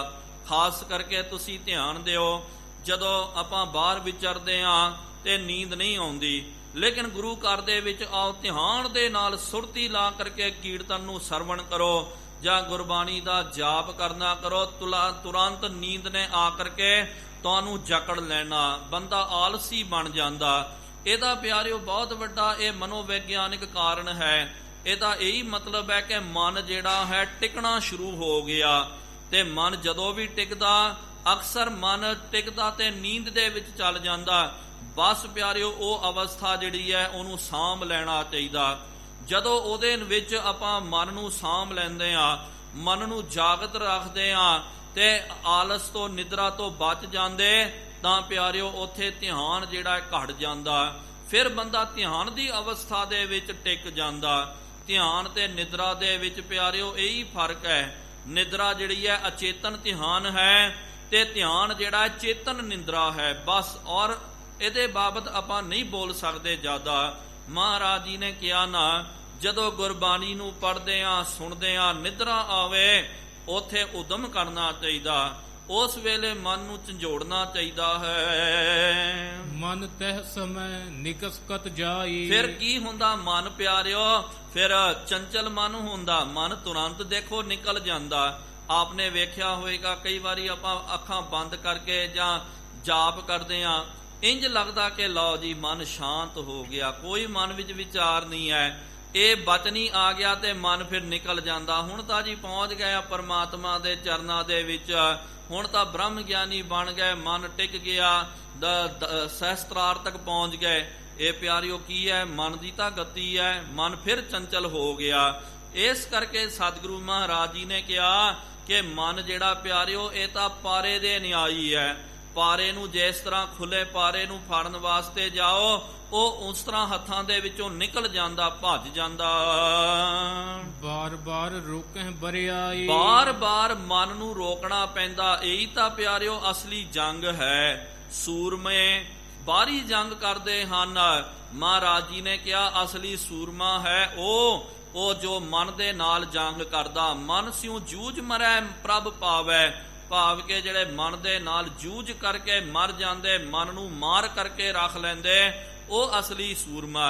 ਐਸੋ ਕੌਣ ਬਲੀ ਰੇ ਜਿਨ ਗਿਣ ਮਾਰੇ ਪੰਜ ਸੂਰਬੀਰ, ਐਸੋ ਕੌਣ ਬਲੀ ਰੇ ਜਿਨ ਪੰਜ ਮਾਰ ਬਿਦਾਰ ਗੁਦਾਰੇ, ਸੋ ਪੂਰਾ ਇਹ ਕਲੀ ਰੇ। ਮਨ ਰੋਕਤ ਨਹਿ ਆਲਸ ਕਰਹੀ। ਜਦੋਂ ਮਨ ਆਪਾਂ ਰੋਕਣ ਦਾ ਯਤਨ ਕਰਦੇ ਤਾਂ ਆਲਸ ਨਹੀਂ ਕਰਕੇ ਘੇਰ ਲੈਣਾ ਹੈ। ਉਸ ਵੇਲੇ ਆਲਸ ਦਾ ਤਿਆਗ ਕਰਨਾ ਚਾਹੀਦਾ। ਮਹਾਰਾਜ ਦੂਜੇ ਪਾਤਸ਼ਾਹ ਜੀ ਨੇ ਕਿਹਾ ਨਾ, ਸਹੀ ਪੂਰੇ ਸ਼ਾਹ ਵਕਤ ਦੇ ਉੱਪਰ ਲੜ ਮੂਏ। ਉਹੀ ਵਕਤ ਹੁੰਦਾ ਪਿਆਰਿਓ ਮਨ ਦੇ ਨਾਲ ਲੜ ਕਰਕੇ, ਮਨ ਦੇ ਨਾਲ ਜੂਝਣ ਦਾ ਉਹੀ ਸਮਾਂ ਹੁੰਦਾ। ਮਨ ਕਰ ਸ਼ਰਮਤ ਸ਼ਬਦ ਮਹਿ ਤਰਹੀ। ਮਨ ਨੂੰ ਥਕਾ ਦੇਣਾ ਚਾਹੀਦਾ। ਮਨ ਥੱਕਦਾ ਕਦੋਂ? ਜਦੋਂ ਸ਼ਬਦ ਦੇ ਵਿੱਚ ਆਪਾਂ ਮਨ ਨੂੰ ਜੋੜਦੇ। ਦੋਹਰਾ ਬਾਜ ਮਸਾਲਾ ਦੇਵਹੀ ਜਿਉ ਖਾਵੇ ਨਹਿ ਸੋ। ਸਤਿਗੁਰੂ ਮਹਾਰਾਜ ਜੀ ਨੇ ਪਿਆਰਿਓ ਇੱਕ ਦ੍ਰਿਸ਼ਟਾਂਤ ਵੀ ਵਰਤਿਆ। ਫਿਰ ਗੁਰਬਾਣੀ ਦੇ ਵਿੱਚ ਵੀ ਦਾਸ ਨੇ ਕਈ ਵਾਰੀ ਬੇਨਤੀ ਕੀਤੀ ਕਿ ਕੋਈ ਵੀ ਗੱਲ ਮਹਾਰਾਜ ਜਦੋਂ ਸਮਝਾਉਂਦੇ ਦ੍ਰਿਸ਼ਟਾਂਤ ਦੇ ਕਰਕੇ। ਹੁਣ ਮਹਾਰਾਜ ਜੀ ਨੇ ਘੋੜੇ ਦਾ ਦ੍ਰਿਸ਼ਟਾਂਤ ਦੇ ਕਰਕੇ ਸਾਨੂੰ ਸਮਝਾਉਣ ਦਾ ਯਤਨ ਕੀਤਾ। ਘੋੜਾ ਪਿਆਰਿਓ ਆਪਨੇ ਵੇਖਿਆ ਹੋਵੇਗਾ, ਤੇ ਘੋੜਾ ਜਿਹੜਾ ਹੈ ਜ਼ਿਆਦਾ ਕਰਕੇ ਤਾਂ ਪਤਾ ਨਹੀਂ ਹੁੰਦਾ ਲੋਕਾਂ ਨੂੰ। ਘੋੜਾ ਜਦੋਂ ਬਿਮਾਰ ਹੋ ਜਾਵੇ ਤੇ ਜਿਹੜੇ ਘੋੜਸਵਾਰ ਹੁੰਦੇ ਹਨ, ਘੋੜਾ ਪਾਲਕ ਜਿਹੜੇ ਹੁੰਦੇ, ਉਹ ਕੀ ਕਰਦੇ ਹਨ? ਮਸਾਲਾ ਤਿਆਰ ਕਰਦੇ। ਘੋੜੇ ਦਾ ਮਸਾਲਾ ਉਹਨੂੰ ਕਿਹਾ ਜਾਂਦਾ। ਤਰ੍ਹਾਂ ਤਰ੍ਹਾਂ ਦੀ ਦਵਾਈ ਬੂਟੀ ਜਿਹੜੀ ਹੈ ਉਹਦੇ ਵਿੱਚ ਪਾਈ ਜਾਂਦੀ ਸੀ ਤੇ ਕਿਹਾ ਜਾਂਦਾ ਪਿਆਰਿਓ। ਬਾਬਾ ਸੋਹਣ ਸਿੰਘ ਜੀ ਵਿਧੀ ਚੰਦੀਏ ਜੋ ਹੋਏ ਹਨ, ਬਾਬਾ ਦਇਆ ਸਿੰਘ ਸਾਹਿਬ ਜੀ ਦੇ ਸਤਿਕਾਰਯੋਗ ਪਿਤਾ ਜੀ, ਉਹ ਗੁਰੂ ਘਰ ਦੇ ਵਿੱਚ ਪਿਆਰਿਓ ਜਦੋਂ ਹਜੂਰ ਸਾਹਿਬ ਦੇ ਵਿੱਚ ਪਹਿਲੀ ਵਾਰੀ ਆਏ, ਦਰਸ਼ਨ ਕਰਨੇ ਕੀਤੇ ਤੇ ਉਹਨਾਂ ਨੇ ਇਹ ਮਸਾਲੇ ਦੀ ਸੇਵਾ ਉਹਨਾਂ ਨੇ ਲਈ ਸੀ। ਤੇ ਉਹਨਾਂ ਦੇ ਵੱਲੋਂ ਤੇ ਆਪਨੇ ਵੇਖਿਆ ਹੋਵੇਗਾ, ਬਜ਼ੁਰਗਾਂ ਨੂੰ ਪਤਾ ਵੀ ਹੋਵੇਗਾ, ਤੇ ਉਹਨਾਂ ਤੱਕ ਬਾਬਾ ਦਇਆ ਸਿੰਘ ਸਾਹਿਬ ਜੀ ਤੱਕ ਇੱਕ ਜਿਹੜਾ ਨਿਹੰਗ ਸਿੰਘ, ਉਹਨੂੰ ਇਹਨਾਂ ਨੇ ਇੱਥੇ ਹੀ ਸ਼ਰਨਾ ਕੀਤਾ ਘੋੜਿਆਂ ਦੀ ਦੇਖਭਾਲ ਕਰਨ ਵਾਸਤੇ, ਉਹਨਾਂ ਦੀ ਸੇਵਾ ਸੰਭਾਲ ਕਰਨ ਵਾਸਤੇ। ਜਦੋਂ ਵੀ ਪਿਆਰਿਓ ਮਸਾਲਾ ਖਤਮ ਹੋ ਜਾਂਦਾ, ਉਹ ਸਿੰਘ ਉੱਥੇ ਕਹਿ ਦਿੰਦਾ, ਚਿੱਠੀ ਪੱਤਰ ਕਰ ਦਿੰਦਾ, ਤੇ ਉੱਥੋਂ ਬਾਬਾ ਜੀ ਜਿਹੜੇ ਹਨ ਮਸਾਲਾ ਤਿਆਰ ਕਰਕੇ ਭੇਜਦੇ। ਇਹ ਗੱਲ ਜਿਹੜੀ ਹੈ, ਕਿਉਂਕਿ ਚਲਦੇ ਚਲਦੇ ਕੋਈ ਉਸ ਤਰ੍ਹਾਂ ਦੀ ਗੱਲ ਆਵੇ ਤਾਂ ਉਹ ਬਚਨ ਯਾਦ ਆ ਜਾਂਦਾ। ਕਹਿੰਦੇ ਜਦੋਂ ਬਾਬਾ ਸੋਹਣ ਸਿੰਘ ਸਾਹਿਬ ਜੀ ਤੇ ਅੰਤਮ ਕਾਲ ਜਦੋਂ ਉਹਨਾਂ ਦਾ ਆ ਗਿਆ, ਘਰ ਦੇ ਵਿੱਚ ਸੁਰ ਸਿੰਘ ਸਾਹਿਬ ਦੇ ਵਿੱਚ ਬੈਠੇ ਹੋਏ ਸਨ, ਇੱਕਦਮ ਉਹਨਾਂ ਨੇ ਸਿੰਘਾਂ ਨੂੰ ਸੱਦਿਆ ਤੇ ਸਿੰਘਾਂ ਨੂੰ ਸੱਦ ਕਰਕੇ ਕਹਿੰਦੇ, ਭਾਈ ਤੇ ਹਜੂਰ ਸਾਹਿਬ ਦੇ ਵਾਸਤੇ ਮਸਾਲਾ ਤਿਆਰ ਕਰਨਾ ਕਰੋ, ਘੋੜਿਆਂ ਦੇ ਵਾਸਤੇ ਮਸਾਲਾ ਭੇਜਣਾ। ਤੇ ਨਾਲ ਦੇ ਸਿੰਘਾਂ ਨੇ ਕਿਹਾ, ਬਾਬਾ ਜੀ ਹਾਲੇ ਤਾਂ ਭੇਜਿਆ 1-2 ਮਹੀਨੇ ਹੋ ਗਏ, ਹਾਲੇ ਸਮਾਂ ਲੱਗੇਗਾ। ਬਾਬਾ ਜੀ ਨੇ ਕਿਹਾ, ਨਹੀਂ ਭਾਈ, ਮੈਂ ਤੁਹਾਨੂੰ ਦੱਸ ਰਿਹਾ, ਤੁਰੰਤ ਮਸਾਲਾ ਤਿਆਰ ਕਰਨਾ ਕਰੋ। ਜਦੋਂ ਪਿਆਰਿਓ ਸਿੰਘਾਂ ਨੇ ਮਸਾਲਾ ਤਿਆਰ ਕੀਤਾ, 1-2 ਦਿਨਾਂ ਤੋਂ ਬਾਅਦ ਚਿੱਠੀ ਪੱਤਰ ਜਿਹੜੀ ਹੈ ਤਖਤ ਸਾਹਿਬ ਤੋਂ ਉੱਥੇ ਪਹੁੰਚ ਗਈ। ਉਹਦੇ ਵਿੱਚ ਲਿਖਿਆ ਸੀ, ਬਾਬਾ ਜੀ ਮਸਾਲਾ ਖਤਮ ਹੋ ਗਿਆ, ਮਸਾਲਾ ਭੇਜ ਦਿਓ। ਤੇ ਫਿਰ ਸਿੰਘ ਵੀ ਪਿਆਰਿਓ ਉਹ ਜਿਹੜੇ ਹਜੂਰੀ ਸਿੰਘ ਸਨ, ਉਹਨਾਂ ਦੇ ਕੋਲ ਰਹਿੰਦੇ, ਉਹਨਾਂ ਨੇ ਆਪ ਇਹ ਬਚਨ ਦੱਸਿਆ। ਫਿਰ ਬਾਬਾ ਜੀ ਨੇ ਮਸਾਲਾ ਭੇਜਿਆ। ਉਸ ਤੋਂ ਬਾਅਦ ਆਪਣੇ 1-2 ਦਿਨਾਂ ਦੇ ਵਿੱਚ ਹੀ ਆਪਣੇ ਸਰੀਰ ਦਾ ਤਿਆਗ ਕਰ ਦਿੱਤਾ। ਕਹਿਣ ਦਾ ਭਾਵ ਕਿ ਘੋੜੇ ਨੂੰ ਜਦੋਂ ਆਪਾਂ ਮਸਾਲਾ ਦਿੰਦੇ ਹਾਂ, ਤਿਉ ਮਨ ਭਰਮਤ 10 ਦਿਸ਼ਾ ਸ਼ਬਦ ਨਾ ਪ੍ਰੇਮੀ ਹੋ। ਇਸ ਤਰ੍ਹਾਂ ਹੀ ਜਦੋਂ ਘੋੜੇ ਨੂੰ ਮਸਾਲਾ ਦਿਓ ਤਾਂ ਘੋੜਾ ਜਿਹੜਾ ਪਿਆਰਿਓ, ਘੋੜਾ ਛੇਤੀ ਮਸਾਲਾ ਨਹੀਂ ਲੈਂਦਾ ਮੂੰਹ ਦੇ ਵਿੱਚ। ਉਹ ਬੜਾ ਯਤਨ ਕਰਦਾ। ਮਸਾਲਾ ਤੁਸੀਂ ਪਾਓ ਮੂੰਹ ਦੇ ਵਿੱਚ, ਉਹ ਗਲਚ ਦਿੰਦਾ, ਉਹ ਥੁੱਕ ਦਿੰਦਾ। ਉਹਨੂੰ ਫਿਰ ਬਾਰ-ਬਾਰ ਧੱਕ ਕਰਕੇ ਮਸਾਲਾ ਪਾਇਆ ਜਾਂਦਾ। ਕਈ ਕੀ ਕਰਦੇ ਹਨ, ਘੋੜਿਆਂ ਨੂੰ ਪਾਲਣ ਵਾਲੇ ਜਿਹੜੇ ਡਾਕਟਰ ਹਕੀਮ ਵੈਦ ਹੁੰਦੇ ਪਸ਼ੂਆਂ ਦੇ, ਉਹਨਾਂ ਨੇ ਇੱਕ ਨਾਲੀ ਬਣਾਈ ਹੁੰਦੀ ਹੈ, ਕਿਉਂਕਿ ਸਿੱਧਾ ਤੁਸੀਂ ਘੋੜੇ ਦੇ ਮੂੰਹ ਦੇ ਵਿੱਚ ਹੱਥ ਪਾ ਦਿਓ, ਕਈ ਵਾਰੀ ਘੋੜਾ ਜਿਹੜਾ ਦੰਦੀ ਵੱਢ ਲੈਂਦਾ। ਉਹ ਇਹੋ ਜਿਹਾ ਪਾਈਪ ਆਦਿਕ ਮੂੰਹ ਦੇ ਵਿੱਚ ਪਾ ਦਿੰਦੇ ਤੇ ਮੂੰਹ ਉਹਦਾ ਬੰਦ ਹੋ ਜਾਂਦਾ। ਫਿਰ ਦਬਾ ਕਰਕੇ ਉਹਦੇ ਰਾਹੀਂ ਮਸਾਲਾ ਪਾਇਆ ਜਾਂਦਾ ਤੇ ਘੋੜਾ ਜਿਹੜਾ ਛੇਤੀ ਪਿਆਰਿਓ ਮਸਾਲਾ ਨਹੀਂ ਲੈਂਦਾ। ਕਦੇ ਆਪਨੇ ਵੇਖਿਆ ਹੋਵੇਗਾ ਜਾਂ ਨਹੀਂ ਵੇਖਿਆ ਹੋਵੇਗਾ, ਲੇਕਿਨ ਘੋੜੇ ਨੂੰ ਮਸਾਲਾ ਦਿਓ, ਉਸੇ ਵੇਲੇ ਉਹ ਗਲਚ ਦਿੰਦਾ, ਥੁੱਕ ਦਿੰਦਾ। ਬਹੁਤ ਯਤਨ ਕਰਨਾ ਪੈਂਦਾ ਉਹਦੇ ਮੂੰਹ ਵਿੱਚ ਮਸਾਲਾ ਪਾਉਣ ਵਾਸਤੇ। ਚੌਪਈ ਪੁੰਜੇ ਤਾਂ ਖੁਆਵਨਹਾਰਾ। ਸਤਿਗੁਰੂ ਮਹਾਰਾਜ ਉਹਦੇ ਮੂੰਹ ਦੇ ਵਿੱਚ, ਘੋੜੇ ਦੇ ਵਿੱਚ ਜਿਸ ਤਰ੍ਹਾਂ ਮੂੰਹ ਦੇ ਵਿੱਚ ਮਸਾਲਾ ਪਾਉਂਦੇ, ਇਸ ਤਰ੍ਹਾਂ ਜ਼ਬਰਦਸਤੀ ਫਿਰ ਮਾਉਣ ਵਾਲਾ ਹੁੰਦਾ ਹੈ। ਕਰ ਰਾਖਤ ਅਸ਼ਵ ਬਦਨ ਮਝਾਰਾ। ਉਹ ਕੀ ਕਰਦਾ, ਘੋੜੇ ਨੂੰ ਕਾਜਾ ਕਰਕੇ ਉਹਦੇ ਮੂੰਹ ਦੇ ਵਿੱਚ ਲਗਾਮ ਬੰਨ ਕਰਕੇ ਤੇ ਹੱਥ ਜਿਹੜਾ ਨਾਲ ਹੀ ਰੱਖਦਾ, ਮੂੰਹ ਦੇ ਵਿੱਚ ਮਸਾਲਾ ਪਾਈ ਜਾਣਾ। ਜਦੋਂ ਘੋੜਾ ਖਿੱਚ ਦਵੇ, ਥੁੱਕ ਦਵੇ, ਉਹਨੂੰ ਫਿਰ ਲੈ ਕਰਕੇ ਉਹਦੇ ਮੂੰਹ ਦੇ ਵਿੱਚ ਬਾਰ-ਬਾਰ ਪਾਉਣਾ ਪੈਂਦਾ। ਮਸਾਲਾ ਤਾਂ ਪਿਆਰਿਓ ਇੱਕ ਮੁੱਠ ਭਰਦਾ ਹੁੰਦਾ, ਇੱਕ ਨਿੱਕਾ ਜਿਹਾ ਗੋਲਾ ਹੀ ਹੁੰਦਾ, ਲੇਕਿਨ ਉਹਨੂੰ ਹੀ ਖਵਾਉਣ ਵਾਸਤੇ ਕਈ ਵਾਰੀ ਜਿਹੜੇ ਘੋੜ ਸਵਾਰ ਹੁੰਦੇ, ਘੋੜੇ ਦੀ ਸੇਵਾ ਕਰਨ ਵਾਲਿਆਂ ਨੂੰ ਅੱਧਾ ਘੰਟਾ ਲੱਗ ਜਾਂਦਾ। ਅਸਾਂ ਪਿਆਰਿਓ ਆਪ ਆਪਣੇ ਅੱਖਾਂ ਦੇ ਨਾਲ ਇਹ ਨਜ਼ਾਰਾ ਤੱਕਣਾ ਕੀਤਾ। ਮਸਾਲਾ ਜ਼ਿਆਦਾ ਨਹੀਂ ਹੁੰਦਾ, ਥੋੜਾ ਹੀ ਉਹ ਮਸਾਲਾ ਹੁੰਦਾ, ਲੇਕਿਨ ਉਹਨੂੰ ਖਵਾਉਣ ਵਾਸਤੇ ਅੱਧਾ ਘੰਟਾ ਲੱਗ ਜਾਂਦਾ। ਮੂੰਹ ਦੇ ਵਿੱਚ ਪਾ ਦਿੱਤਾ ਤੇ ਕਈ ਵਾਰੀ ਘੋੜੇ ਵੀ ਬੜੇ ਸਿਆਣੇ ਚਤੁਰ ਹੁੰਦੇ, ਉਹ ਥੋੜਾ ਤਾਂ ਰੱਖ ਲੈਂਦੇ। ਜਦੋਂ ਹੱਥ ਬਾਹਰ ਕੱਢ ਦਿਓ, ਹੱਥ ਪਾਸੇ ਕਰ ਦਿਓ, ਘੋੜਾ ਜਿਹੜਾ ਫਿਰ ਉਹਨੂੰ ਗਲਚ ਦਿੰਦਾ, ਥੁੱਕ ਦਿੰਦਾ, ਫਿਰ ਲੈ ਕਰਕੇ ਮੂੰਹ ਦੇ ਵਿੱਚ ਪਾਉਣਾ ਪੈਂਦਾ। ਹੋਏ ਥਕਤ ਸੋ ਖਾਏ ਮਸਾਲਾ। ਫਿਰ ਕੀ ਹੁੰਦਾ ਪਿਆਰਿਓ, ਇੱਥੇ ਹੁਣ ਹੋੜ ਲੱਗ ਜਾਂਦੀ ਹੈ, ਇੱਥੇ ਹੁਣ ਜਿੱਤ ਦੀ ਗੱਲ ਆ ਜਾਂਦੀ ਕਰਕੇ ਮਸਾਲਾ ਅਖੀਰ ਨੂੰ ਘੋੜੇ ਨੂੰ ਥਕਾ ਦਿੰਦਾ। ਘੋੜਾ ਅਖੀਰ ਨੂੰ ਜਦੋਂ ਥੱਕ ਜਾਂਦਾ ਤੇ ਥੱਕ ਕਰਕੇ ਪਿਆਰਿਓ ਉਹਨੂੰ ਜ਼ਬਰਦਸਤੀ ਉਹ ਮਸਾਲਾ ਜਿਹੜਾ ਚਖਣਾ ਪੈਂਦਾ ਹੈ। ਰੋਗ ਦੇਹ ਮਿਟ ਜਾਤ ਬਿਸਾਲਾ। ਇਹਦੇ ਨਾਲ ਪਿਆਰਿਓ ਭਲਾ ਕਿਹਦਾ ਹੁੰਦਾ? ਉਹ ਘੋੜ ਸਵਾਰ ਦਾ, ਵੈਦ ਦਾ ਥੋੜੀ ਭਲਾ ਹੁੰਦਾ। ਭਲਾ ਤਾਂ ਪਿਆਰਿਓ ਘੋੜੇ ਦਾ ਹੁੰਦਾ ਹੈ, ਲੇਕਿਨ ਘੋੜਾ ਨਾ ਸਮਝਿਆ ਹੈ, ਉਹਨੂੰ ਪਤਾ ਨਹੀਂ ਹੁੰਦਾ ਕਿ ਭਾਈ ਇਹ ਮੇਰੇ ਵਾਸਤੇ, ਮੇਰੇ ਉਪਚਾਰ ਵਾਸਤੇ ਮਸਾਲਾ ਖਵਾਇਆ ਜਾ ਰਿਹਾ। ਜਿਸ ਤਰ੍ਹਾਂ ਕਿ ਆਪਾਂ ਵੇਖਦੇ ਹਾਂ ਕਿ ਜਿਹੜੇ ਛੋਟੇ ਬੱਚੇ ਹੁੰਦੇ ਹਨ, ਉਹਨਾਂ ਨੂੰ ਪਿਆਰਿਓ ਦਵਾਈ, ਤੁਸੀਂ ਦਵਾਈ ਬੂਟੀ ਕਰੋ, ਦਵਾਈ ਪਿਲਾਓ, ਬੱਚੇ ਬਹੁਤ ਜ਼ਿਆਦਾ ਜਿੱਦ ਕਰਦੇ, ਛੇਤੀ ਕੀਤੀਆਂ ਪਿਆਰਿਓ ਦਵਾਈ ਨੂੰ ਨਹੀਂ ਚੱਖਦੇ ਹਨ। ਲੇਕਿਨ ਭਲਾ ਬੱਚਿਆਂ ਦਾ ਹੀ ਹੁੰਦਾ, ਜੇ ਦਵਾਈ ਨਾ ਖਾਵੇ ਤੇ ਬੱਚਾ ਬਿਮਾਰ ਹੋ ਜਾਵੇਗਾ। ਫਿਰ ਮਾਤਾ ਪਿਤਾ ਜ਼ਬਰਦਸਤੀ ਕਈ ਤਰੀਕੇ ਵਰਤ ਕਰਕੇ ਮੂੰਹ ਦੇ ਵਿੱਚ ਦਵਾਈ ਪਾ ਦਿੰਦੇ। ਇਹਦੇ ਨਾਲ ਭਲਾ ਜਿਹੜਾ ਹੈ ਬੱਚੇ ਦਾ, ਇਹਦੇ ਨਾਲ ਮਸਾਲਾ ਪਾਇਆ, ਭਲਾ ਜਿਹੜਾ ਘੋੜੇ ਦਾ ਹੁੰਦਾ ਉਹਦਾ ਰੋਗ ਠੀਕ ਹੋ ਜਾਂਦਾ। ਜੇ ਆਲਸ ਕਰ ਨਹੀਂ ਖਵਾਵੇ। ਜਿਹੜਾ ਬੰਦਾ ਜਿਹੜਾ ਘੋੜ ਸਵਾਰ ਆਲਸ ਕਰ ਦਵੇ, ਉਹ ਕਹਿ ਦਵੇ ਕਿ ਭਾਈ ਘੋੜਾ ਤਾਂ ਇਹ ਮੰਨਦਾ ਹੀ ਨਹੀਂ ਹੈ, ਮੈਂ ਖਵਾਈ ਜਾਂਦਾ, ਇਹ ਥੁੱਕੀ ਜਾਂਦਾ, ਮਨਾ ਕੀ ਕਰਨਾ ਕਰੀਏ, ਹੱਥ ਕੱਢ ਲਵੇ ਬਾਹਰ, ਤਾਂ ਫਿਰ ਪਿਆਰਿਓ ਉਹਨੇ ਜੇ ਆਲਸ ਕਰ ਲਿਆ ਤੇ ਘੋੜਾ ਮਰ ਜਾਵੇਗਾ।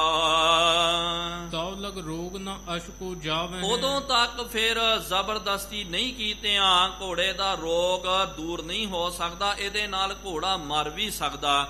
ਤਾਂ ਕਰਕੇ ਪਿਆਰਿਓ ਇਹ ਜ਼ਬਰਦਸਤੀ ਘੋੜੇ ਦੇ ਭਲਾਈ ਵਾਸਤੇ ਕਰਨੀ ਪੈਂਦੀ ਹੈ। ਤੇ ਆਪਾਂ ਵੀ ਜਦੋਂ ਸਿਮਰਨ ਕਰਦੇ ਹਾਂ, ਜਾਪ, ਇਹ ਮਹਾਰਾਜ ਜੀ ਘੋੜੇ ਦਾ ਦ੍ਰਿਸ਼ਟਾਂਤ ਦੇ ਕਰਕੇ ਸਮਝਾ ਰਹੇ। ਤੇ ਜਦੋਂ ਆਪਾਂ ਸਿਮਰਨ ਕਰਦੇ, ਕਈ ਵਾਰੀ ਪਿਆਰਿਓ ਆਲਸ ਆ ਜਾਂਦਾ, ਮਨ ਦੇ ਵਿੱਚ ਤਰ੍ਹਾਂ ਦੇ ਵਿਚਾਰ ਆ ਜਾਂਦੇ, ਕੀ ਕਰਨਾ ਭਾਈ, ਲੇਕਿਨ ਮਨ ਨੂੰ ਮਾਰਨਾ ਪੈਂਦਾ। ਇਹਦੇ ਵਿੱਚ ਹੀ ਮਨ ਦੀ ਭਲਾਈ ਹੁੰਦੀ ਹੈ। ਮੁਖ ਮੈਂ ਜੋ ਦੀਨ ਮਸਾਲਾ। ਘੋੜੇ ਦੇ ਮੂੰਹ ਦੇ ਵਿੱਚ ਜਿਹੜਾ ਮਸਾਲਾ ਦਿੱਤਾ ਹੋਇਆ ਹੁੰਦਾ, ਸੋ ਭੀ ਡਰ ਦੇਤ ਤਤਕਾਲ। ਕਈ ਵਾਰੀ ਘੋੜੇ ਕੀ ਕਰਦੇ ਕਿ ਉਹ ਲੈ ਤਾਂ ਲੈਂਦੇ ਮੂੰਹ ਦੇ ਵਿੱਚ, ਉਹ ਵੀ ਬੜਾ ਸਿਆਣਾ ਹੁੰਦਾ ਘੋੜਾ, ਜਦੋਂ ਮਾਲਕ ਦੂਰ ਹੋ ਜਾਵੇ ਫਿਰ ਪਿਆਰਿਓ ਉਹਨੂੰ ਥੁੱਕ ਦਿੰਦੇ ਹਨ। ਦੋਹਰਾ ਮਨ ਤੁਰੰਗ ਦੁਰਵਾਸ਼ਨਾ ਦੀਰਘ ਰੋਗ ਸੁਜਾ। ਇਸ ਤਰ੍ਹਾਂ ਹੀ ਸਤਿਗੁਰੂ ਮਹਾਰਾਜ ਜੀ ਨੇ ਕਿਹਾ ਕਿ ਮਨ ਰੂਪੀ ਘੋੜਾ ਹੈ, ਇਹਨੂੰ ਬਹੁਤ ਵੱਡੇ ਜੋ ਵਿਸ਼ੇ ਵਿਕਾਰ ਰੂਪੀ ਇਹਨੂੰ ਰੋਗ ਲੱਗੇ ਹੋਏ ਹਨ। ਸ਼ਬਦ ਧਿਆਨ ਮਹਿਜੂਰ ਨੂੰ ਭੇਖਜ ਤਾਂ ਪਹਿਚਾਨ। ਤੇ ਇਹਨੂੰ ਸ਼ਬਦ ਦੇ ਨਾਲ ਜੋੜਨਾ ਜਿਹੜਾ ਹੈ, ਇਹ ਭੇਖਜ, ਇਹ ਇਹਦਾ ਮਸਾਲਾ, ਇਹਦੀ ਇਹ ਦਵਾਈ ਤੁਸੀਂ ਜਾਣਨਾ ਕਰੋ। ਚੌਪਈ ਜਬ ਹੈ ਸ਼ਬਦ ਨੇ ਮਨ ਸਮਝਾਇਓ। ਜਦੋਂ ਸ਼ਬਦ ਨੇ ਮਨ ਨੂੰ ਸਮਝਾਉਣਾ ਕੀਤਾ, ਕਾਜੈ ਕਰਨ ਬਾਜ ਸੰਭਾਇਓ। ਫਿਰ ਕੀ ਕਰਦੇ ਹਨ? ਘੋੜੇ ਦਾ ਫਿਰ ਬਾਦ ਦੇ ਵਿੱਚ ਕਾਜਾ ਕੀਤਾ ਜਾਂਦਾ। ਕਾਜਾ ਪਿਆਰਿਓ ਕਿਹਨੂੰ ਬੋਲਦੇ? ਆਪਨੇ ਵੇਖਿਆ ਹੋਵੇਗਾ ਜਾਂ ਨਹੀਂ, ਲੇਕਿਨ ਪਿਆਰਿਓ ਕਾਜਾ ਇਹਨੂੰ ਕਿਹਾ ਜਾਂਦਾ ਜਦੋਂ ਮਸਾਲਾ ਪੂਰੀ ਲਗਾਮ ਪਰ ਕੇ ਪਿਛਲੇ ਪਾਸੇ ਕਾਠੀ ਦੇ ਨਾਲ ਉਹਨੂੰ ਬੰਨ ਦਿੱਤਾ ਜਾਂਦਾ, ਤਾਂ ਕਰਕੇ ਘੋੜੇ ਦੀ ਧੌਣ ਜਿਹੜੀ ਹੈ ਉਹ ਸਿੱਧੀ ਰਹਿ ਜਾਂਦੀ, ਥੱਲੇ ਨਹੀਂ ਆਉਂਦੀ। ਕਿਉਂਕਿ ਥੱਲੇ ਧੌਣ ਆ ਜਾਵੇ, ਗਰਦਨ ਉਹਨੇ ਹੇਠ ਨੂੰ ਕਰ ਦਿੱਤਾ ਤੇ ਤੁਰੰਤ ਪਿਆਰਿਓ ਉਹ ਮਸਾਲਾ ਦਵਾਈ ਨੂੰ ਬਾਹਰ ਕੱਢ ਦਿੰਦਾ। ਜੇ ਉਹਦੀ ਧੌਣ ਹੀ ਤਾਂ ਬੰਦ ਕਰਕੇ ਰੱਖ ਲੈਂਦੇ ਤਾਂ ਕਾਜਾ ਜੇ ਕੀਤਾ, ਇਹਨੂੰ ਕਾਜਾ ਬੋਲਦੇ। ਘੋੜੇ ਨੂੰ ਫੜ ਕਰਕੇ ਲਗਾਮ ਪਾ ਕਰਕੇ ਪਿਛਲੇ ਪਾਸੇ ਬੰਨ ਦੇਣਾ, ਇਹਦੇ ਨਾਲ ਫਿਰ ਘੋੜਾ ਜਿਹੜਾ ਥੱਲੇ ਧੌਣ ਨਹੀਂ ਕਰ ਸਕਦਾ, ਥੋਕ ਨਹੀਂ ਸਕਦਾ। ਫਿਰ ਜ਼ਬਰਦਸਤੀ ਉਹ ਜਿਹੜੀ ਹੈ ਦਵਾਈ ਨੂੰ, ਉਹ ਮਸਾਲੇ ਨੂੰ ਉਹਨੂੰ ਗਲਿਚਣਾ ਪੈਂਦਾ, ਭਾਵ ਕਿ ਉਹਨੂੰ ਨਿਗਲਣਾ ਪੈਂਦਾ। ਇਸ ਤਰ੍ਹਾਂ ਹੀ ਕਈ ਵਾਰੀ ਮਨ ਜਿਹੜਾ ਨਹੀਂ ਮੰਨਦਾ ਕਿ ਨਹੀਂ ਜੀ ਅੱਜ ਨਹੀਂ, ਕੱਲ ਕਰ ਦੇਵਾਂਗੇ ਪਾਠ, ਕੱਲ ਸਿਮਰਨ ਕਰ ਲਵਾਂਗੇ, ਫਿਰ ਮਨ ਨੂੰ ਰੋਕ ਕਰਕੇ ਕਾਜਾ ਕਰਨਾ, ਇਹਨੂੰ ਕਾਜਾ ਕਹਿੰਦੇ ਹਨ। ਜਨਮ ਮਰਨ ਕੋ ਰੋਗ ਬਿਦਾਰਾ, ਇਹਦੇ ਨਾਲ ਜਨਮ ਮਰਨ ਦਾ ਰੋਗ ਜਿਹੜਾ ਬਿਦਾਰਿਆ ਜਾਂਦਾ, ਖਤਮ ਹੋ ਜਾਂਦਾ। ਇਹੋ ਸ਼ਾਂਤ ਕੀ ਤਪ ਜੋ ਸੁਖਾਰਾ, ਸਤਿਗੁਰੂ ਜੀ ਕਹਿਣ ਲੱਗੇ ਕਿ ਭਾਈ ਇਹ ਸ਼ਾਂਤ ਕੀ ਤਪ ਹੈ। ਸੁਣ ਕੇ ਸ਼੍ਰੀ ਨਾਨਕ ਕੇ ਬਚਨਾ, ਸਤਿਗੁਰੂ ਮਹਾਰਾਜ ਜੀ ਦੇ ਇਹਨਾਂ ਬਚਨਾਂ ਨੂੰ ਸੁਣ ਕਰਕੇ ਇਹ ਤੀਨੋਂ ਕੀਨੋਂ ਮਨ ਖਚਨਾ, ਇਹ ਜਿਹੜੇ ਤਿੰਨ ਪ੍ਰਿਥੀ ਮਲ, ਸਹਿਗਲ ਤੇ ਰਾਮਾ ਡਿੱਡੀ, ਇਹਨਾਂ ਨੇ ਇਹ ਬਚਨ ਨੂੰ ਧਾਰਨ ਕਰਨਾ ਕੀਤਾ। ਜਿਹ ਸਤ ਸੰਗਤ ਸੁਨਹਿ ਸਿਧਾਵੈ, ਜਿੱਥੇ ਵੀ ਇਹਨਾਂ ਨੂੰ ਪਤਾ ਲੱਗਦਾ ਨਾ ਕਿ ਭਾਈ ਇੱਥੇ ਸਤ ਸੰਗਤ ਹੋ ਰਹੀ ਹੈ, ਤੇ ਉੱਥੇ ਜਾ ਕਰਕੇ ਸਤ ਸੰਗਤ ਦੇ ਵਿੱਚ ਜੁੜਦੇ। ਸੇਵਾ ਕਰਹਿ ਸ਼ਬਦ ਮੁਖ ਗਾਵੈ, ਸੇਵਾ ਕਰਦੇ ਹਨ, ਆਪਣੇ ਮੁਖ ਦੇ ਰਾਹੀਂ ਸ਼ਬਦ ਦਾ ਉਚਾਰਨ ਕਰਦੇ। ਇਸ ਬਿਦ ਕੀਨ ਸ਼ਬਦ ਅਭਿਆਸ, ਇਸ ਤਰ੍ਹਾਂ ਇਹਨਾਂ ਗੁਰਮੁਖਾਂ ਨੇ ਸ਼ਬਦ ਦਾ ਅਭਿਆਸ ਕਰਨਾ ਕੀਤਾ। ਨਿਜ ਸਰੂਪ ਪਾ ਗਿਆਨ ਪ੍ਰਕਾਸ਼, ਇਹਦੇ ਨਾਲ ਨਿਜ ਸਰੂਪ ਦੀ ਪ੍ਰਾਪਤੀ ਹੋ ਗਈ, ਗਿਆਨ ਦੀ ਪ੍ਰਾਪਤੀ ਹੋਈ ਹੈ। ਯੁਤ ਪਰਿਵਾਰ ਤਰੇ ਸੰਸਾਰਾ, ਆਪ ਤਰੇ ਤਾਰੇਨ ਸਰਿਠਾ, ਆਪ ਤਾਂ ਤਰ ਗਏ, ਆਪਣੇ ਪਰਿਵਾਰ ਨੂੰ ਵੀ ਲੈ ਕਰਕੇ ਤਰ ਗਏ। ਗੁਰ ਉਪਦੇਸ਼ ਜੋ ਦ੍ਰਿੜ ਉਰ ਧਾਰਾ, ਜਿਨ੍ਹਾਂ ਨੇ ਗੁਰੂ ਕਾ ਉਪਦੇਸ਼ ਹਿਰਦੇ ਵਿੱਚ ਦ੍ਰਿੜਕ ਹੋ ਕਰਕੇ ਧਾਰਨ ਕਰਨਾ ਕੀਤਾ, ਇਹੋ ਜੇ ਪ੍ਰਿਥੀ ਮਲ, ਸਹਿਗਲ, ਰਾਮਾ ਡਿੱਡੀ, ਇਹ ਗੁਰੂ ਕੇ ਪਿਆਰੇ ਤਰ ਗਏ ਹਨ।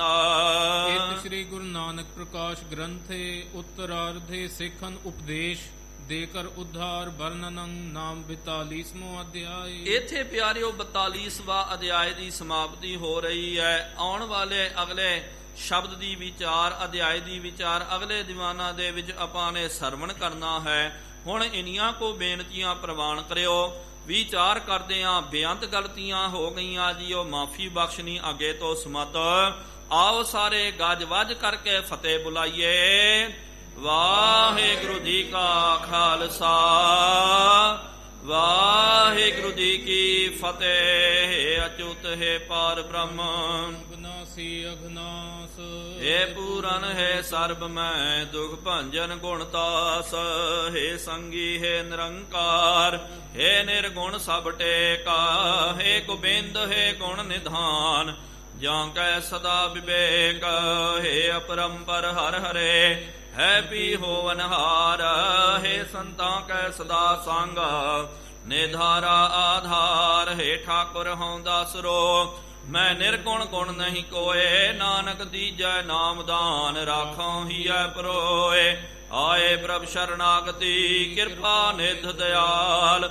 ਏਕ ਅੱਖਰ ਹਰ ਮਨ ਬਸਤ, ਨਾਨਕ ਹੋਤ ਨਿਹਾਲ। ਵਾਹਿਗੁਰੂ ਨਾਮ ਜਹਾਜ ਹੈ, ਚੜ੍ਹੈ ਸੋ ਉਤਰੈ ਪਾਰ। ਜੋ ਸ਼ਰਧਾ ਕਰ ਸੇਵੰਦੇ, ਗੁਰ ਪਾਰ ਉਤਾਰਨ ਹਾਰ। ਕਥਾ ਨਿਤਾ ਪ੍ਰਤ ਹੋਤ ਹੈ, ਸੁਣਹੁ ਸੋ ਸਿੰਘ ਸੁਜਾਨ।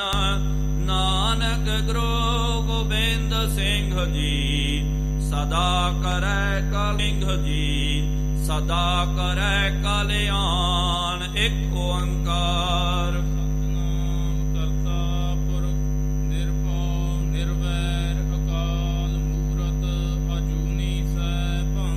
ਗੁਰ ਪ੍ਰਸਾਦ ਜਪ ਆਦਿ ਸੱਚ ਜੁਗਾਦ ਸੱਚ, ਹੈ ਵੀ ਸੱਚ ਨਾਨਕ ਹੋਸੀ ਵੀ ਸੱਚ। ਇੱਕ ਓੰਕਾਰ ਸਤਿਨਾਮ ਕਰਤਾ ਪੁਰਖ ਨਿਰਭਉ ਨਿਰਵੈਰ ਅਕਾਲ ਮੂਰਤ ਅਜੂਨੀ ਸੈਭੰ। ਗੁਰ ਪ੍ਰਸਾਦ ਜਪ ਆਦਿ ਸੱਚ ਜੁਗਾਦ ਸੱਚ, ਹੈ ਵੀ ਸੱਚ ਨਾਨਕ ਹੋਸੀ ਵੀ ਸੱਚ। ਇੱਕ ਓੰਕਾਰ ਸਤਿਨਾਮ ਕਰਤਾ ਪੁਰਖ ਨਿਰਭਉ ਨਿਰਵੈਰ ਅਕਾਲ ਮੂਰਤ ਅਜੂਨੀ ਸੈਭੰ। ਗੁਰ ਪ੍ਰਸਾਦ ਜਪ ਆਦਿ ਸੱਚ ਜੁਗਾਦ ਸੱਚ, ਹੈ ਵੀ ਸੱਚ ਨਾਨਕ ਹੋਸੀ ਵੀ ਸੱਚ। ਇੱਕ ਓੰਕਾਰ ਸਤਿਨਾਮ ਕਰਤਾ ਪੁਰਖ ਨਿਰਭਉ ਨਿਰਵੈਰ ਅਕਾਲ ਮੂਰਤ ਅਜੂਨੀ ਸੈਭੰ। ਗੁਰ ਪ੍ਰਸਾਦ ਜਪ ਆਦਿ ਸੱਚ ਜੁਗਾਦ ਸੱਚ, ਹੈ ਵੀ ਸੱਚ ਨਾਨਕ ਹੋਸੀ ਵੀ ਸੱਚ।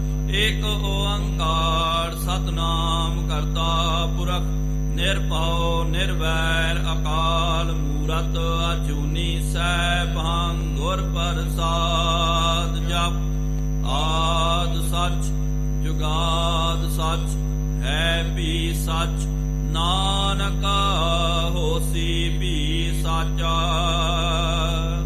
ਵਾਹੋ ਵਾਹੋ ਗੋਬਿੰਦ ਸਿੰਘ ਜੀ ਵਾਹੋ ਵਾਹੋ ਗੋਬਿੰਦ ਸਿੰਘ ਜੀ ਕਲਗੀਆਂ ਵਾਲੇ ਗੋਬਿੰਦ ਸਿੰਘ ਜੀ ਕਲਗੀਆਂ ਵਾਲੇ ਗੋਬਿੰਦ ਸਿੰਘ ਜੀ ਬਾਜਾਂ ਵਾਲੇ ਗੋਬਿੰਦ ਸਿੰਘ ਜੀ ਬਾਜਾਂ ਵਾਲੇ ਗੋਬਿੰਦ ਸਿੰਘ ਜੀ ਫੌਜਾਂ ਵਾਲੇ ਗੋਬਿੰਦ ਸਿੰਘ ਜੀ ਫੌਜਾਂ ਵਾਲੇ ਗੋਬਿੰਦ ਸਿੰਘ ਜੀ ਛੋਜੀ ਪਿਆਰੇ ਗੋਬਿੰਦ ਸਿੰਘ ਜੀ ਜੀ ਪਿਆਰੇ ਗੋਬਿੰਦ ਸਿੰਘ ਜੀ ਵਾਹੋ ਵਾਹੋ ਗੋਬਿੰਦ ਸਿੰਘ ਜੀ ਵਾਹੋ ਵਾਹੋ ਗੋਬਿੰਦ ਸਿੰਘ ਜੀ ਵਾਹੋ ਵਾਹੋ ਗੋਬਿੰਦ ਸਿੰਘ ਜੀ ਵਾਹੋ ਵਾਹੋ ਗੋਬਿੰਦ ਸਿੰਘ ਜੀ ਧੰਨ ਧੰਨ ਸਾਹਿਬ ਸ੍ਰੀ ਗੁਰੂ ਨਾਨਕ ਦੇਵ ਜੀ ਮਹਾਰਾਜ ਧੰਨ ਧੰਨ ਸਾਹਿਬ ਸ੍ਰੀ ਗੁਰੂ ਗੋਬਿੰਦ ਸਿੰਘ ਸਾਹਿਬ ਜੀਓ ਮਹਾਰਾਜ ਧੰਨ ਧੰਨ ਸਾਹਿਬ ਸ੍ਰੀ ਗੁਰੂ ਗ੍ਰੰਥ ਸਾਹਿਬ ਜੀਓ ਮਹਾਰਾਜ ਆਪ ਜੀ ਦੇ ਪਾਵਨ ਪਵਿੱਤਰ ਅਸਥਾਨ ਤਖਤ ਸੱਚਖੰਡ ਸ੍ਰੀ ਹਜ਼ੂਰ ਸ੍ਰੀ ਅਬਚਲਨਗੜ੍ਹ ਸਾਹਿਬ ਜੀ ਵਿਖੇ ਸ਼ਾਮਾਂ ਦੇ ਦੀਵਾਨ ਸਜਾਏ ਗਏ ਹਨ। ਸਜੇ ਹੋਏ ਪਾਵਨ ਦੀਵਾਨਾਂ ਦੇ ਵਿੱਚ ਗੁਰ ਇਤਿਹਾਸ ਦੀਆਂ ਕਥਾ ਵਿਚਾਰਾਂ ਹੋਈਆਂ। ਕਥਾ ਵਿਚਾਰਾਂ ਕਰਦਿਆਂ ਬੇਅੰਤ ਗਲਤੀਆਂ ਹੋ ਗਈਆਂ ਜੀਓ ਮਾਫੀ ਬਖਸ਼ਣੀ ਅੱਗੇ ਤੋਂ ਸਮਤ ਆਈਆਂ ਸੰਗਤਾਂ ਦੀਆਂ ਹਾਜ਼ਰੀਆਂ ਤਿਲ ਫੁੱਲ ਭੇਟਾਵਾਂ ਪ੍ਰਵਾਨ ਕਰਦੀਆਂ। ਜੋ ਜੀ ਆਪ ਜੀ ਕੇ ਦੁਆਰੇ ਆਵੇ ਸੋ ਸਦਾ ਹੀ ਰਾਜੀ ਪ੍ਰਸੰਨ ਜਾਵੇ। ਗੁਰ ਨਾਨਕ ਨਾਮ ਚੜ੍ਹਦੀ ਕਲਾ ਤੇਰੇ ਭਾਣੇ ਸਰਬੱਤ ਦਾ ਭਲਾ।